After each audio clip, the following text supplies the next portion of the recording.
मेनू दिखाओ। उपन्यास ऑनलाइन पूरा पढ़े। उपन्यास बिन। उपन्यास 10 साल में साइन इन करें, फिर मैं अपने खूबसूरत सीनियर द्वारा उजागर हो गया। अध्याय 1। 10 साल में साइन इन करें, फिर मैं अपने खूबसूरत सीनियर द्वारा उजागर हो गया। C1 पब फ्यूचर द्वारा विज्ञापन। अध्याय 1 सुखद अंत की शुरुआत। अनुवादक एंडलेस फैंटेसी। अनुवाद संपादक एंडलेस फैंटेसी। अनुवाद तियान जुबान महाद्वीप। एक अमर खेती महाद्वीप। एक प्राचीन कमरे में ये चेन धीरे धीरे जाग गया। इंतजार। ये चेन को लगा कि कुछ गड़बड़ है क्योंकि उसे सांस लेने में कठिनाई हो रही थी। क्या हो रहा था? वह किसी और की बाहों में था। क्या हो रहा था? क्या ये हो सकता है कि वह सपना देख रहा था? इस क्षण उसे अचानक एहसास हुआ कि वह छोटा हो गया है। उसका शरीर छोटा हो गया था। तब वह 20 साल का वयस्क था, लेकिन अब उसे ऐसा लग रहा था जैसे वह 8 साल का बच्चा हो। पब फ्यूचर द्वारा विज्ञापन। क्या ऐसा हो सकता है कि उसने देहांतरण किया हो? ये चेन तुरंत उठकर बैठ गया। इस समय उसके बगल में सो रही महिला भी जाग गई। उसने जम्हाई ली और बेहद मधुर आवाज में पूछा, छोटी चेन, तुम जाग गए हो? क्या तुम्हें पेशाब करने की जल्दी है? इस समय ये चेन के दिमाग में यादें उमड़ने लगी। इस बच्चे के शरीर के मूल मालिक का नाम भी ये चेन था। वह अमर भाग्य पवित्र भूमि अमर जैद से पवित्र मां अमर जैद का बेटा था। तो ये पता चला कि वह देहांतरित हो गया था। मूल रूप से वह एक साधारण विश्वविद्यालय का छात्र था। थोड़ी देर सोने के बाद वह तुरंत इस दुनिया में देहांतरित हो गया और पवित्र मां अमर जैद का पुत्र बन गया। ये चेन ने अपने मन में विचारों को सुलझाया। जिस दुनिया में वह था उसे तियान जुबान महाद्वीप कहा जाता था। यह एक ऐसा महाद्वीप था जहां 10,000 जातियां सह अस्तित्व में थी और यह साधना की दुनिया भी थी। फिर वह जिस अमर संप्रदाय में था उसे अमर भाग्य पवित्र भूमि कहा जाता था और इसे 4 चोटियों में विभाजित किया गया था। वे क्रमशः युक्सियाओ पीक, शेंटी पीक, तियान की पीक और अमर जैद पीक थे। प्रत्येक पीक का एक पीक मास्टर था और उनके अमर जैद पीक का पीक मास्टर उनकी मां संत अमर जैद ये किंगबू थी। अपनी मां के अलावा लिटिल ये चेन की यादों में उसकी 7 बड़ी बहनें भी थीं। अमर जैद शिखर अमर भाग्य पवित्र भूमि का महिला साधक शिखर था।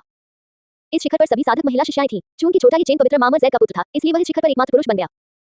पवित्र माता अमर जैद की कुल 7 शिष्य थे। वे छोटी ये चेन की 7 बड़ी बहनें थीं। सातों बड़ी बहनों में असाधारण आभा थी और वे अमर जैसी सुंदर थीं। इस प्रकार उन्हें अमर भाग्य की 7 सुंदरियों के रूप में जाना जाता था। और जो व्यक्ति इस समय उसके साथ बिस्तर साझा कर रहा था, वह उसकी तीसरी बड़ी बहन अन म्याओ हान थी। उनकी यादों में उनकी तीसरी बड़ी बहन की विशेषता महान थी। NO12BN.C ओम। ये चेन की 7 बड़ी बहनों में से उसकी तीसरी बड़ी बहन सबसे आकर्षक और बेहद आकर्षक थी। वह दुनिया की सबसे खूबसूरत महिला थी। छोटी चेन, तुम क्या सपना देख रहे हो? म्याओ हान ने ये चेन को देखा और पूछा। कुछ नहीं, मुझे बस एक बुरा सपना आया। ये चेन ने स्पष्टता से कहा। वह ये नहीं कह सकता था कि वह 21वीं सदी से पुनर्जन्म लेकर उसका छोटा भाई बन गया है ना? तुम्हें क्या बुरा सपना आया? बड़ी बहन को इसके बारे में बताओ, एन म्याओ हान ने पूछा। पब फ्यूचर द्वारा विज्ञापन। ये चेन ने जवाब दिया, मैंने सपना देखा कि मैं डूब रहा था और लगभग डूब गया था। इस समय म्याओ हान ने नीचे देखा और उसका चेहरा थोड़ा लाल हो गया। ठीक है लिटिल चेन, सो जाओ। एन म्याओ हान ने ये चेन को गले लगाना जारी रखा और सोने लगा। ये चेन का शरीर एन म्याओ हान की बाहों में लेटा हुआ था। उसका दिल तेजी से धड़क रहा था जब उसने उसके शरीर को अपने से सटा हुआ महसूस किया। ये चेन सो नहीं सका। सोते समय वह अपनी यादों में खोया रहा। वह पवित्र मां अमर जैद ये किंगबू का बेटा था। उसकी मां ने उसे कभी नहीं बताया था कि उसका पिता कौन था। चूंकि उसका कोई पिता नहीं था, इसलिए चेन केवल अपनी मां का उपनाम ही ले सकता था। अमर नियति पवित्र भूमि में यद्यपि ये चेन पवित्र माता अमर जैद का पुत्र था, वह आध्यात्मिक जड़ों के बिना पैदा हुआ था। दूसरे शब्दों में वह बिना किसी शक्ति के पैदा हुआ था। वह बिल्कुल भी साधना नहीं कर सकता था।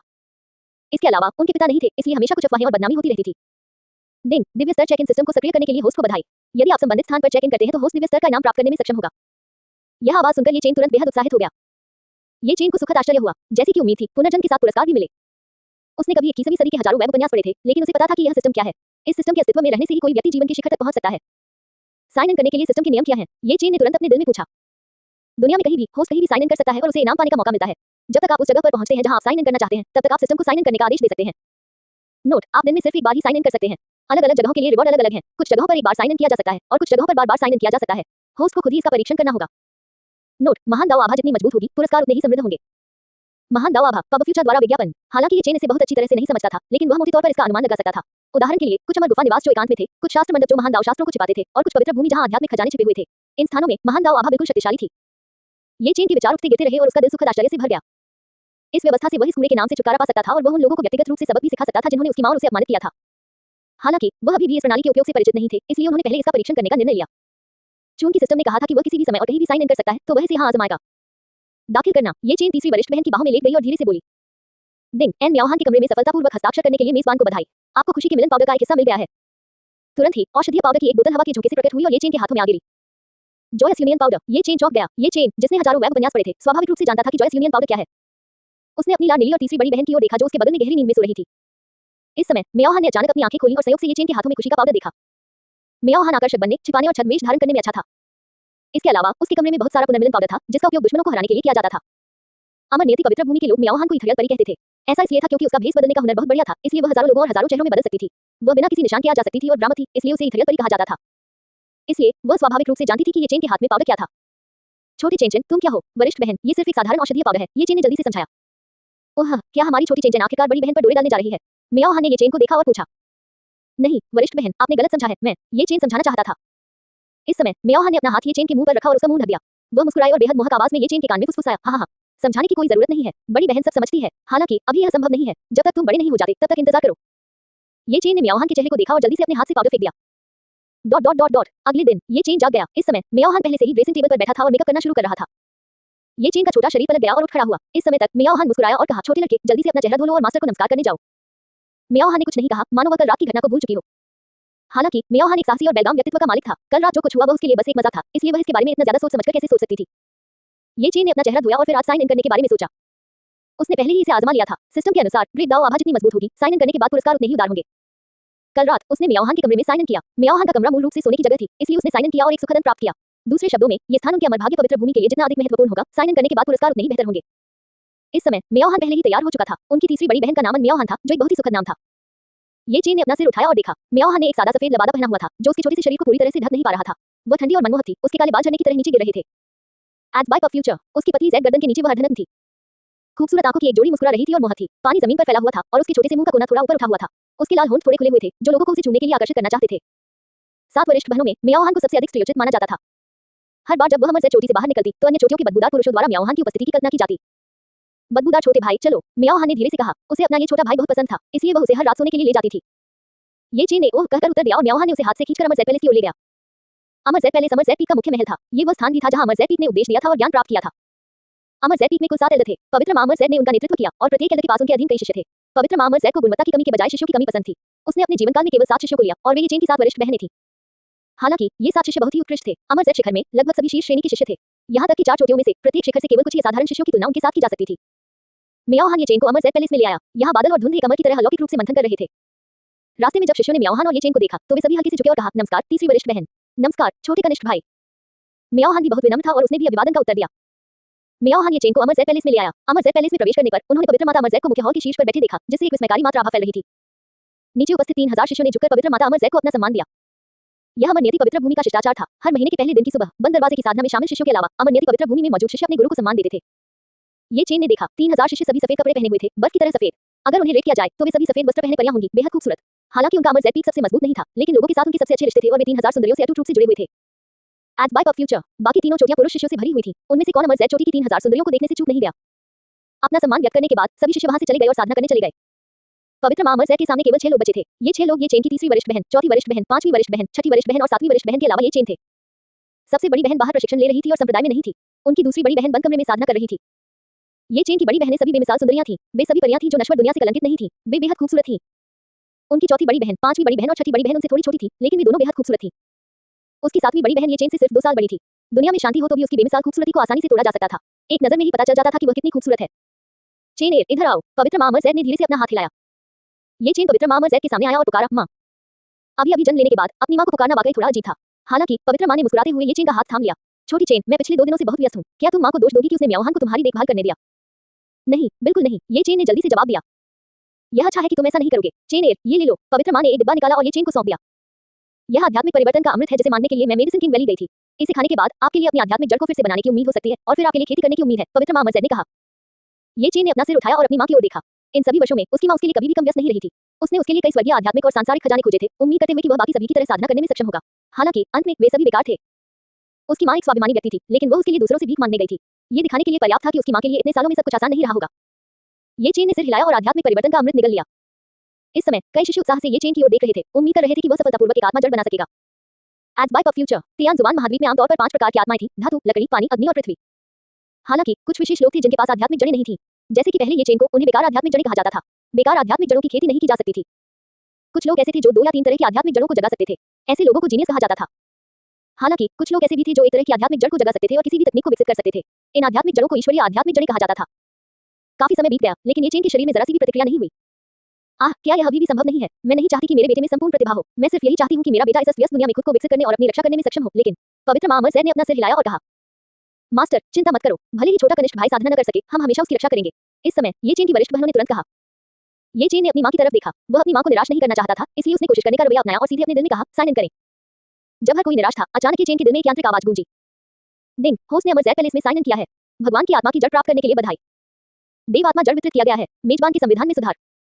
मेजबान के संविधान में सफलतापूर्वक सुधार किया गया है। देव आत्मा जड़ को बांधना। तुरंत ये चेन ने अपने शरीर में गर्मी की लहर महसूस की। तुरंत ये चेन के शरीर से आभा की एक लहर निकली। पवित्र माता अमर ज़ैड को बहुत गहरा सदमा लगा और वह अपने बेटे को देखती रही। इस समय ये चेन का शरीर धीरे धीरे ऊपर की ओर उड़ा। अचानक उसके शरीर से एक तीव्र सुनहरी रोशनी फूट पड़ी। ये चेन के शरीर पर बहुरंगी रोशनी की किरण दिखाई दी। ये चेन के चारों ओर प्रतीक आपस में गुंथे हुए थे और ड्रैगन और फीनिक्स की आकृतियां आपस में चहचहा रही थी। यह एक देव आत्मा की जड़ है। मेरे बेटे में वास्तव में एक सम्राट की शक्ल है, पवित्र मां अमर जैद ने अत्यधिक सदमे में कहा। भगवान, भगवान आत्मा जड़। इस समय पूरा स्थान शांत था। ये चेन की बड़ी बहनें इतनी हैरान थी कि उनके मुंह खुले रह गए। ऐसा लग रहा था जैसे वे किसी भी समय अपने मुंह में अंदर ठूंस सकती थी। वे मौके पर ही डर गईं। एज मुझे पता था कि छोटा भाई साधारण है, लेकिन जैसा कि अपेक्षित था, सुनहरे तराजू ऐसी चीज नहीं है जिससे खिलवाड़ किया जा सके। जब वे हवा और बारिश से मिलते हैं तो वे ड्रैगन में बदल जाते हैं। म्याओ ने ये चेन को अपनी खूबसूरत आंखों से देखते हुए कहा। इस बार छोटा छोटा भाई खेती कर सकेगा, उसकी चौथी बड़ी बहन ने कहा। ये चेन का शरीर हवा में उड़ गया। वह केवल शक्तिशाली आध्यात्मिक ऊर्जा की लहरों को महसूस कर सकता था जो लगातार उसके शरीर में उमड़ रही थी। अतीत में उसका शरीर कमजोर था, चूंकि वह बिना आध्यात्मिक जड़ के साधना नहीं कर सकता था, इसलिए वह अन्य साधकों की तरह शक्तिशाली नहीं था। लेकिन अब उसे अचानक पता चला कि उसका शरीर शक्ति से भर गया है। इस देव आत्मा जड़ ने न केवल उसकी हड्डियों को बदल दिया, बल्कि उसके शरीर को भी बदल दिया। काफी देर के बाद ये चेन जमीन पर उतरा। ये चेन के शरीर से सभी बहुरंगी रोशनी गायब हो गई और आसपास के प्रेत भी गायब हो गए। कई वरिष्ठ बहनें और पवित्र माता आश्चर्य से ये चेन को देखने लगी। छोटी चेन, तुम्हें कैसा लग रहा है? पवित्र मां ने ये चेन को खींचा और पूछा। ये चेन ने एक क्षण के लिए अपने शरीर को खींचा और तुरंत महसूस किया कि उसकी तंत्रिका रेखाएं साफ हो गई हैं और उसका पूरा शरीर आरामदायक स्थिति में है। बहुत बढ़िया, इसमें कुछ खास नहीं है, मैं बहुत सहज महसूस कर रहा हूँ, ये चेन ने ईमानदारी से जवाब दिया। पब फ्यूचर द्वारा विज्ञापन। तुरंत पवित्र माता ने ये चेन को गले लगा लिया और उनकी आंखों से तुरंत आंसू बह निकले। ये बहुत बढ़िया है, ये बहुत बढ़िया है। कुछ वरिष्ठ बहनें भी ये चेन को देखकर खुशी के आंसू रो पड़ी। इस समय पवित्र माता ने ये चेन की वरिष्ठ बहनों को देखा और शांति से कहा, हमें केवल ये जानना है कि लिटिल चेन के पास एक ईश्वरीय आत्मा की जड़ है और वह साधना कर सकता है, इसलिए इस बारे में किसी को मत बताना। ये चेन की वरिष्ठ बहनों ने जल्दी से सिर हिलाया। इस समय पवित्र माता ये चेन की ओर मुड़ी और कहा, छोटे चेन, याद रखो, तुम्हें अपने अंदर ईश्वरीय आत्मा की जड़ होने की बात किसी से गुप्त रखनी होगी। इसके अलावा 16 वर्ष की आयु से पहले तुम केवल गुप्त रूप से ही साधना कर सकते हो, इसलिए किसी को भी इस बारे में पता न चलने देना। ये चेन अब वह 8 साल का बच्चा नहीं रहा था जो वह पहले था, इसलिए वह स्वाभाविक रूप से जानता था कि उसकी मां के पास ऐसा करने के पीछे कोई कथनीय कारण होगा। ईश्वरीय आत्मा की जड़ें सबसे मजबूत किस्म की जड़ें थीं, इसलिए ईश्वरीय आत्मा की जड़ का दिखना स्वर्ग के चुने हुए व्यक्ति का दिखना था। यदि वह बहुत अधिक दिखावटी दिखाई देता तो वह स्वयं के लिए तथा संपूर्ण अमर नियति पवित्र भूमि के लिए मुसीबत को आमंत्रित करने से डरता था। हालांकि ये भी अच्छा था, अब जब उसके पास हस्ताक्षर प्रणाली थी तो वह गुप्त रूप से साइन इन कर सकता था और कुछ वर्षों के लिए इस अमर भाग्य पवित्र भूमि में खेती कर सकता था। मैं समझ गया माँ, ये चेन ने जल्दी से कहा। ठीक है चेन, मेरे पीछे आओ। पवित्र मां अमर जैद ये चेन को एक गुप्त कक्ष में ले गई। चेन, अब से तुम यही साधना करोगी, मैं तुम्हें हमारी अमर जैद की मानसिक साधना विधि सिखाऊंगी। जैसे ही पवित्र मां अमर जैद ने कहा, उसने ये चेन को मानसिक साधना विधि सिखाना शुरू कर दिया। ये चेन ने सिर हिलाया और अपनी मां के साथ गुप्त कक्ष में साधना करने चला गया। उसने अपनी मां की मानसिक साधना पद्धति के अनुसार क्यूई को अपने शरीर में निर्देशित किया। तुरंत क्यूई उसके शरीर में लगातार घूमने लगी। अंततः ये चेन में संघनित हो गई। तियान जुबान महाद्वीप एक ऐसा महाद्वीप था जहां 10,000 जातियां एक साथ रहती थी। इस महाद्वीप पर देवता और राक्षस अराजक ढंग से नृत्य करते थे। खेती को कुल मिलाकर 9 क्षेत्रों में विभाजित किया गया था। क्यूई शोधन, आधार स्थापना, मूल गठन, नवजात आत्मा, आत्मगठन, अंतर्दृष्टिपूर्ण शून्यता, महायान, देव और क्लेश से पार जाना, कुल मिलाकर 9 क्षेत्र थे। प्रत्येक क्षेत्र को 3 अवधियों में विभाजित किया गया था। पब फ्यूचर द्वारा विज्ञापन। स्वर्गीय क्लेश से पार होने के बाद कोई व्यक्ति अमर बन सकता है। उनकी अमर नियति पवित्र भूमि इस महाद्वीप पर केवल एक मध्यम आकार की अमर संप्रदाय पवित्र भूमि थी। उनके संप्रदाय के नेता महायान क्षेत्र में थे। महायान क्षेत्र में कोई व्यक्ति बादलों को पलट सकता था, बादलों पर सवार हो सकता था और धुंध पर सवार होकर अमर का आचरण प्रदर्शित कर सकता था। जहां तक ज्यादा शक्तिशाली लोगों की बात है तो 2 लोगों को पार करना पहले से ही पौराणिक अस्तित्व माना जाता था, इसलिए इस दुनिया में ऐसे बहुत से लोग नहीं दिखते। पवित्र मां अमर जैद अब अंतर्दृष्टिपूर्ण शून्यता चरण में थी और महायान चरण से केवल एक कदम दूर थी, इसलिए वह अमर जैद शिखर की स्वामी बन गई। छोटी चेन, क्यूई को अपने शरीर में खींचना एक जटिल प्रक्रिया है। आमतौर पर इसे पहली बार सीखना आसान नहीं है, इसलिए आपको मेरे साथ अभ्यास करना चाहिए और धीरे धीरे इसे सीखना चाहिए। जैसे ही संत अमर जैद ने कहा, उसने ये चेन के सामने अभ्यास किया। इस समय ये चेन ने अपनी मां की नकल की और क्यूई को अपने शरीर में खींचना शुरू कर दिया। तुरंत ये चेन ने महसूस किया कि आध्यात्मिक क्यूई की अंतहीन मात्रा धीरे धीरे उसके शरीर में प्रवाहित हो रही है। ये चेन को नहीं पता था कि उसने जो किया वह सही था या नहीं, इसलिए उसने जल्दी से पूछा, मां क्या ये सही है? इस समय ये चेन की मां ने अत्यधिक आश्चर्य से ये चेन को देखा। नहीं, ये सही है, संत अमर जैद ने उत्तर दिया। ये चेन वर्तमान में क्यूई को अपने शरीर में अवशोषित कर रहा था। पवित्र मां अमर जैद ने उसे परेशान करने की हिम्मत नहीं की और हैरान होकर ये चेन को देखा। उसे याद आया कि जब वह साधना कर रही थी तो उसे अपने शरीर में क्यूई को सफलतापूर्वक अवशोषित करने में 3 दिन लगे थे। उसके शिष्यों ने, जिनमें सबसे अच्छी प्रतिभा थी, लगभग 2 घंटे बिताए। जहां तक उसके बेटे की बात है, उसने तो शुरू से ही यह सीख लिया था। क्या ये ईश्वरीय आत्मा की जड़ का काम था? ये चेन ने अपनी आंखें बंद कर ली और जैसे ही उसने साधना जारी रखी, आध्यात्मिक ऊर्जा धीरे धीरे उसके शरीर में प्रवेश करने लगी। पवित्र मां अमर जैद के चेहरे पर एक संतुष्टि भरी मुस्कान थी जब वह अपने बेटे को देख रही थी। 8 साल की उम्र में उसके बेटे के लिए साधना करने में बहुत देर नहीं हुई थी। हालांकि वह उन कुछ बच्चों की तुलना में थोड़ा देर से था जिनकी छोटी उम्र से ही आध्यात्मिक जड़ें थीं, लेकिन वह अपने बेटे की प्रतिभा के साथ बहुत जल्दी उनसे आगे निकल गया। कुछ घंटों की साधना के बाद ये चेन ने अंततः अपनी आंखें खोली। पवित्र मां अमर जैद ये चेन को संतुष्टि से देख रही थी। वह ये चेन के पास खड़ी थी और उसके शरीर की रक्षा कर रही थी। आओ छोटे चेन, मुझे अपनी साधना के परिणाम दिखाओ, पवित्र मां अमर जैद ने मुस्कुराते हुए कहा। क्या आप और अधिक सामग्री की तलाश में हैं? हो सकता है कि हमारे पास वह हो जो आप चाहते हैं। क्या आप और अधिक सामग्री की तलाश में हैं? हो सकता है कि हमारे पास वह हो जो आप चाहते हैं। Discovery feed. पब फ्यूचर द्वारा विज्ञापन। हाँ, ये चेन खड़ा हुआ और अपनी मां के सामने चला गया। पवित्र मां अमर जैद ने ये चेन का हाथ पकड़ लिया। उसकी आंखें तुरंत चौड़ी हो गईं जब उसने अतुलनीय आश्चर्य के साथ ये चेन को देखा। ये चेन का हाथ पकड़ते समय उसका मुंह थोड़ा खुला हुआ था और वह इतनी सदमे में थी कि बोल नहीं पा रही थी। मां, क्या हुआ? ये चेन ने अपनी मां की ओर देखा और पूछा। छोटे चेन, तुम पहले ही क्यूई शोधन क्षेत्र के अंतिम चरण तक पहुंच चुके हो, पवित्र मां अमर जैद ने अत्यधिक सदमे में कहा। क्यूई शोधन क्षेत्र के अंतिम चरण में ये चेन की 7वीं वरिष्ठ बहन, जिसके पास सबसे अच्छी प्रतिभा थी, को भी 1 महीना लग गया। जहां तक ये चेन का प्रश्न है, उसे तो केवल 10 घंटे लगे। पवित्र मां अमर जैद ये चेन के साथ बाहर चली गई। इस समय ये चेन की 5 बड़ी बहनें बाहर ये चेन का इंतजार कर रही थी। छोटी चेन, तुम्हारी साधना कैसी चल रही है? म्याओ ने ये चेन को देखा और पूछा। ये चेन खुश नहीं दिखे। उन्होंने अपना सिर खुजाया और मुस्कुराते हुए कहा, सब ठीक है। ये देखकर कि ये चेन विशेष रूप से खुश नहीं थी, म्याओ ने सोचा कि ये चेन ने क्यूई को अपने शरीर में सफलतापूर्वक नहीं खींचा है। आखिरकार जब वह उस समय साधना कर रही थी तो उसने भी क्यूई को अपने शरीर में सफलतापूर्वक खींचने से पहले काफी समय साधना में बिताया था। म्याओ की खूबसूरत आंखें हिल गईं और वह स्नेह से मुस्कुराई। फिर उसने उसे दिलासा दिया, निराश मत हो छोटे चेन। जब तुम साधना शुरू करोगे तो तुम्हें बहुत सी असफलताएं झेलनी पड़ेंगी। उसकी चौथी बड़ी बहन, पांचवी बड़ी बहन और छठी बड़ी बहन भी मुस्कुरा रही थी। उन्होंने उसे दिलासा दिया, खेती कोई आसान काम नहीं है, तुम्हें इसे कदम दर कदम अपनाना होगा। उसकी सातवीं वरिष्ठ बहन ने अपना सिर उठाया और ये चेन की ओर देखा। हंस, साधना सरल नहीं है। मैं, तुम्हारी सातवीं वरिष्ठ बहन, ने उस समय सफलतापूर्वक अपने शरीर में कीवी को खींचने में 1 घंटा बिताया था। NOLB-CHUN.COM। ये चेन की सबसे छोटी बहन का नाम झाओ शियाओ था। वह अब 10 साल की थी, ये चेन से 2 साल बड़ी। वह अमर नियति पवित्र भूमि की सबसे प्रतिभाशाली शिष्या के रूप में जानी जाती थी। जब वह 6 साल की थी, तब उसने अमर संप्रदाय में साधना शुरू की। 1 महीने बाद वह कीवी शोधन के अंतिम चरण में प्रवेश कर गई और 3 महीनों में सफलतापूर्वक अपनी नींव बना ली। इस प्रकार वह अमर नियति पवित्र भूमि में अपनी नींव बनाने वाली सबसे पहली शिष्या थी। 4 साल बाद झाओ शियाओ ने सफलतापूर्वक कोर गठन क्षेत्र में प्रवेश किया और अमर भाग्य पवित्र भूमि का नंबर 1 प्रतिभाशाली व्यक्ति बन गया। वह अब 10 वर्ष की हो चुकी थी और पहले से ही कोर फॉर्मेशन क्षेत्र की पावर हाउस बन चुकी थी। झाओ शियाओ ने गर्व से ये चेन की ओर देखा। इस समय संत अमर जैद ने अपना मुंह ढक लिया और मुस्कुराई। छोटी चेन, अपनी साधना को अपनी वरिष्ठ बहनों को दिखाने के लिए जारी करो। हाँ, ये सुनकर ये चेन ने अपनी वास्तविक की हुई साधना जारी की।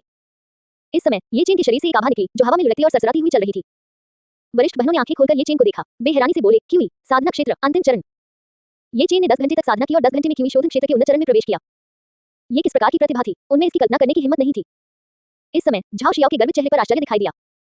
कीवी शोधन क्षेत्र के उन्नत चरण में प्रवेश करने के लिए 10 घंटे।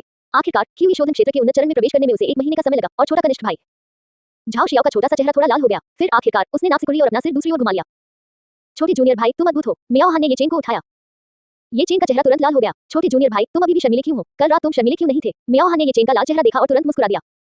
एट बाय ऑफ फ्यूचर, संत माता अमर जैद ने शिष्यों की ओर देखा और मुस्कुराई। आपके छोटे भाई के पास एक ईश्वरीय आध्यात्मिक जड़ है, जिससे वह सभी प्रकार की साधना पद्धतियां और अलौकिक शक्तियां सीख सकता है। इसलिए आज से आप वरिष्ठ बहनों को अपने छोटे भाई को अच्छी तरह से सिखाना होगा। मियाओ हान सांस लेने की कला में अच्छा है, इसलिए आप उसे सांस लेने की कला सिखाएंगे। संत अमर जैद ने मियाओ हान को देखा और कहा, हाँ गुरुजी। मियाओ हान ने तुरंत सिर झुकाया। इस समय संत अमर जैद चौथी वरिष्ठ बहन यू लिंगशी की ओर मुड़ी और मुस्कुराई। लिंगशी की म्या की कला में अच्छी है, इसलिए आप अपने छोटे कनिष्ठ भाई को ये ज्ञान सिखाएंगी।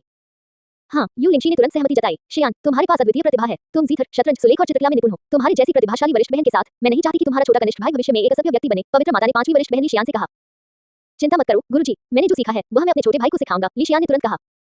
फिर पवित्र मां ने लू युटिंग की ओर देखा और मुस्कुराई। युटिंग टेलीकिनेसिस में अच्छा है, इसलिए तुम उसे सिखा सकती हो। शियाओ, तुम और चेन ये दोनों प्रतिभाशाली हो, इसलिए तुम एक दूसरे से सीख सकते हो। ये तुम दोनों को आगे बढ़ने में मदद करेगा। हाँ मास्टर, लू युटिंग और झाओ जियाओ ने एक साथ कहा। जहां तक सबसे बड़ी और दूसरी बहन का सवाल है, जब वे वापस आएंगी तो हम उनसे चेने को धार्मिकता का शास्त्र और तलवार का रास्ता सिखाने के लिए कहेंगे। अमर जैद पीक पर बहुत सारे लोग हैं। अगर मैं खुद चेन को सिखाऊं तो दूसरों के लिए यह पता लगाना बहुत आसान हो जाएगा। अगर आप चेन को हर दिन खेलने के लिए लाते हैं और उसे सिखाते हैं तो ये ध्यान आकर्षित नहीं करेगा। मैं ज्यादा सहज रहूंगी, सेंटिसिम मोटर जैद ने आगे कहा। हाँ गुरुजी, 5 वरिष्ठ बहनों ने एक स्वर में कहा। तब से ये चेन ने 7 वरिष्ठ बहनों के साथ बारी बारी से सीखना शुरू कर दिया। लेकिन वह सबसे बड़ी या दूसरी बड़ी बहन से कुछ नहीं सीख रहा था, क्योंकि सबसे बड़ी वरिष्ठ बहन प्रशिक्षण के लिए बाहर गई हुई थी और दूसरी वरिष्ठ बहन एकांत में चली गई थी। एट बाय ऑफ फ्यूचर, इस प्रकार पहले दिन मियाओ हान ने ये चेन को पढ़ाया। मियाओ हान की गुफा में निवास। मियाओ हान ने मुस्कुराते हुए ये चेन को देखा और कहा, छोटे जूनियर भाई, मैं आभा छिपाने की कला, महान हजार परिवर्तनों की कला, आकर्षण की कला और जुबानसू की कला में कुशल हूं। तो क्यों न मैं तुम्हें पहले जुबानसू की कला सिखाऊं। ये चेन ये सुनकर बहुत हैरान हुआ। क्या तुम बहुत पहले बड़ी बहन के साथ साधना नहीं करना चाहते थे? फिर जब तुम जुबानसू की कला सीख लोगे तो तुम मेरे साथ साधना कर सकते हो। क्या तुम इसे सीखना चाहते हो, छोटे कनिष्ठ भाई? मियाओ हान ने मुस्कुराते हुए कहा। ये चेन अवाक रह गई और खुद को हंसने से नहीं रोक पाई। यह तीसरी वरिष्ठ बहन, इसे भूल जाओ। बेहतर होगा कि मैं पहले आभा छिपाने की कला और महान हजार परिवर्तनों की कला सीखूं। NOLB-IN.COM।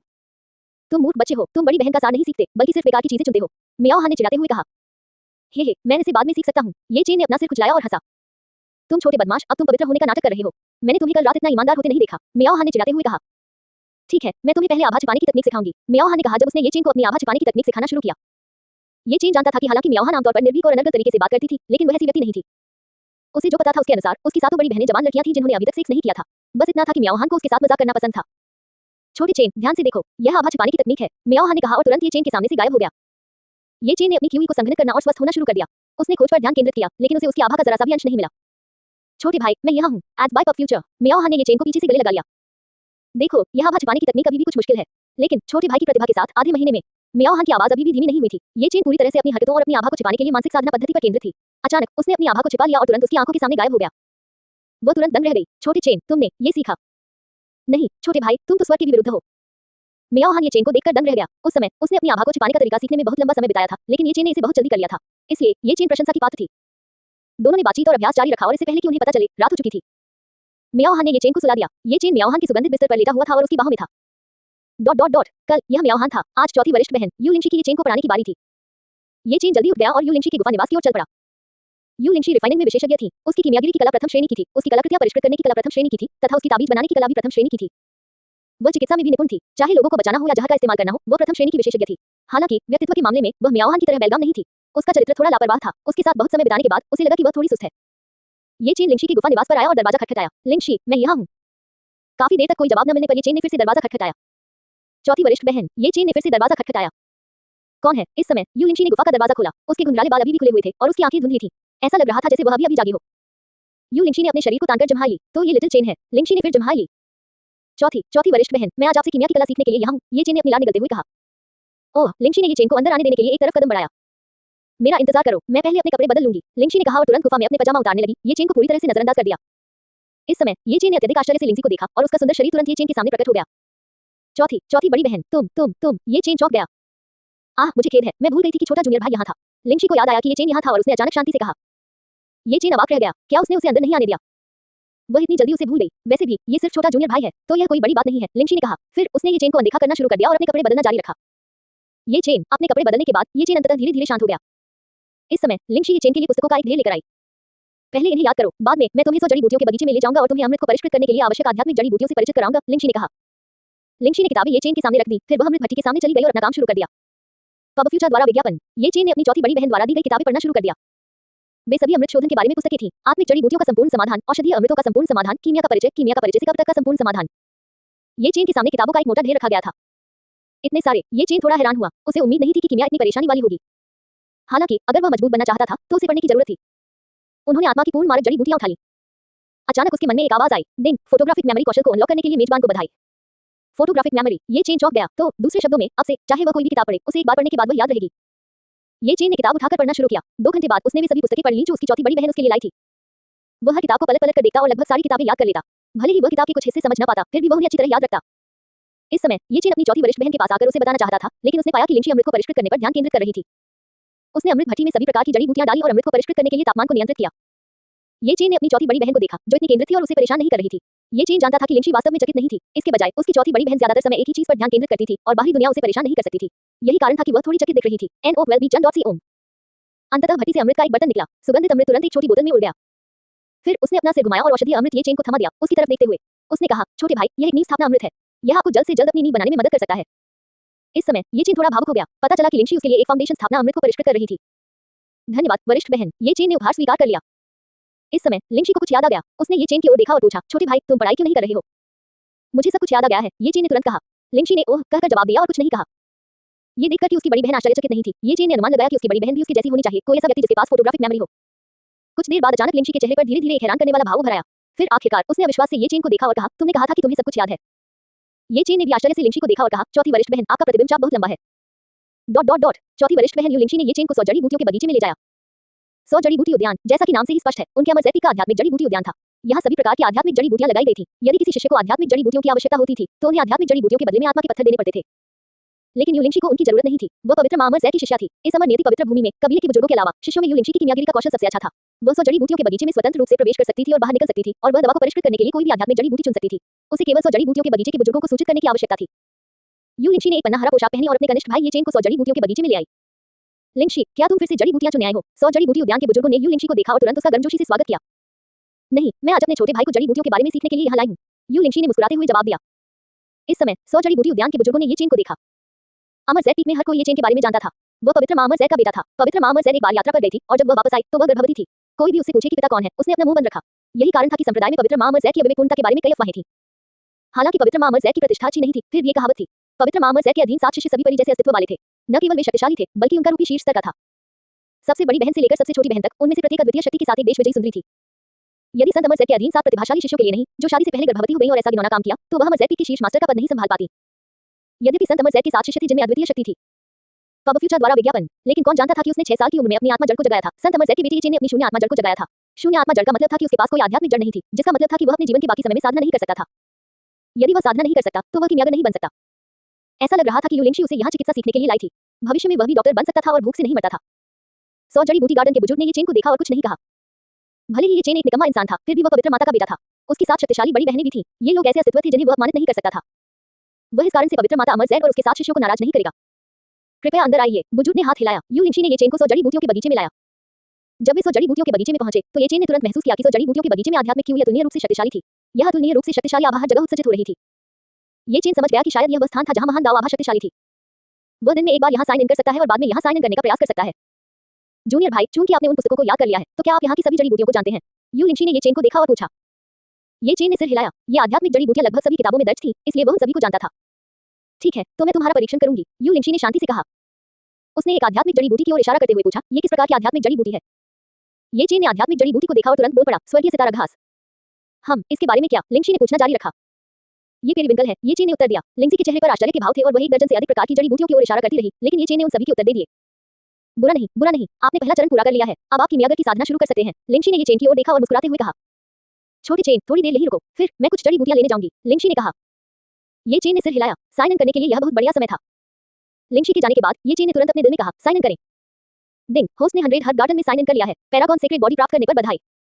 इनाम वितरित कर दिया गया है। पैरागॉन पवित्र शरीर का विलय किया जा रहा है। पवित्र शरीर का विलय सफल रहा है। प्रतिमान पवित्र शरीर का प्रभाव, जब आप महायान क्षेत्र में साधना करेंगे तो आपका भौतिक शरीर एक संत का बन जाएगा और आप एक सम्राट बन जाएंगे। एड्स, इस चेन ने जब ये सुना तो उसका दिल कांप उठा। ईश्वरीय आत्मा की जड़ता के लिए किसी व्यक्ति के सम्राट होने की स्थिति को प्रमाणित किया जा सकता है और ईश्वरीय आत्मा की जड़ता के लिए भी किसी व्यक्ति के सम्राट होने की स्थिति को प्रमाणित किया जा सकता है।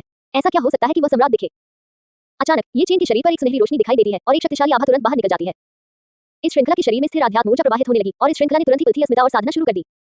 इस श्रृंखला की ऊर्जा उसकी मेरिडियन में डूब गई और उसने आध्यात्मिक ऊर्जा को जारी रखा। उन्होंने उस श्वास तकनीक के अनुसार साधना कर दी जो उनकी मां ने उन्हें कला सिखाई थी। हेरबूटी उद्यान के बुजुर्ग झपकी ले रहे थे। उसी समय पुरालेख में अचानक एक सुनहरी रोशनी दिखाई दी। सुनहरी रोशनी सीधी दिवाली में चली गई। यह क्या है? वह तुरंत ऑर्केस्ट्रा में भाग गया। इस समय ऑर्केस्ट्रा में आध्यात्मिक ऊर्जा एक विशिष्ट स्थान की ओर आकर्षण है। क्या ऐसा हो सकता है कि कबीले का कोई विशेषज्ञ यहाँ साधना कर रहा हो? वह इतना आध्यात्मिक क्यों कैसे सीख सकता है? लगता है मुझे ग्राहक जांच करनी होगी, बुजुर्ग ने कहा और इंस्टाग्राम की ओर से उड़ान भरी। लिंगसी अभी वहां सेक्सुअल ही थी कि उसे अचानक से एक शक्तिशाली आभा हुई महसूस हुई।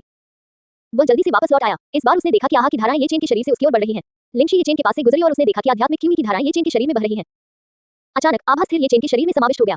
इस चेन ने एक लंबी सांस ली। वे निश्चित रूप से इस बार लिंगशी ने ये चेन देखकर आश्चर्यचकित होकर कहा, छोटे भाई, आप क्यों साधना क्षेत्र में प्रवेश कर गए हैं? इस समय ये चेन के शरीर पर आहा क्यों साधना क्षेत्र नहीं था, बल्कि स्थापित स्थापना क्षेत्र था। लिंगशी को स्पष्ट रूप से याद आया कि इस श्रृंखला ने कल ही साधना शुरू की थी और शुरुआत से लेकर आधार क्षेत्र तक पहुंचने में उसे केवल 2 दिन लगे थे। ये प्रतिभा तो स्वर्ग विरोधी है। लिंगशी को बहुत ज्यादा झटका लगा। उसका छोटा सा मुंह आकार में खोला गया, जैसे इसमें अंडा समा हो सकता है। उसने पुराने जमाने से ये चेन देखी। अचानक लिंगशी को अपने पास एक मजबूत आभा का पता चला। उसने जल्दी से याददाश्त बनाए रखा। छोटे भाई, जल्दी से अपना आहा मन नियंत्रण करो, कोई नहीं आ रहा है।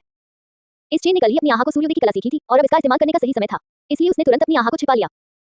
इसी समय दक्षिण अफ्रीका के साउथ हॉट गार्डन के बुजुर्ग भी उन्होंने यू लिंगसी और ये चेन को आकार दिया। यू लिंगशी एक नवजात आत्मा क्षेत्र विशेषज्ञ थी, लेकिन प्रवेश के बाद उसकी आभा बिल्कुल भी नहीं बदली थी, इसलिए जिस विशेषज्ञ ने अभी साधना की थी उसे यू लिंगशी नहीं मिलनी चाहिए।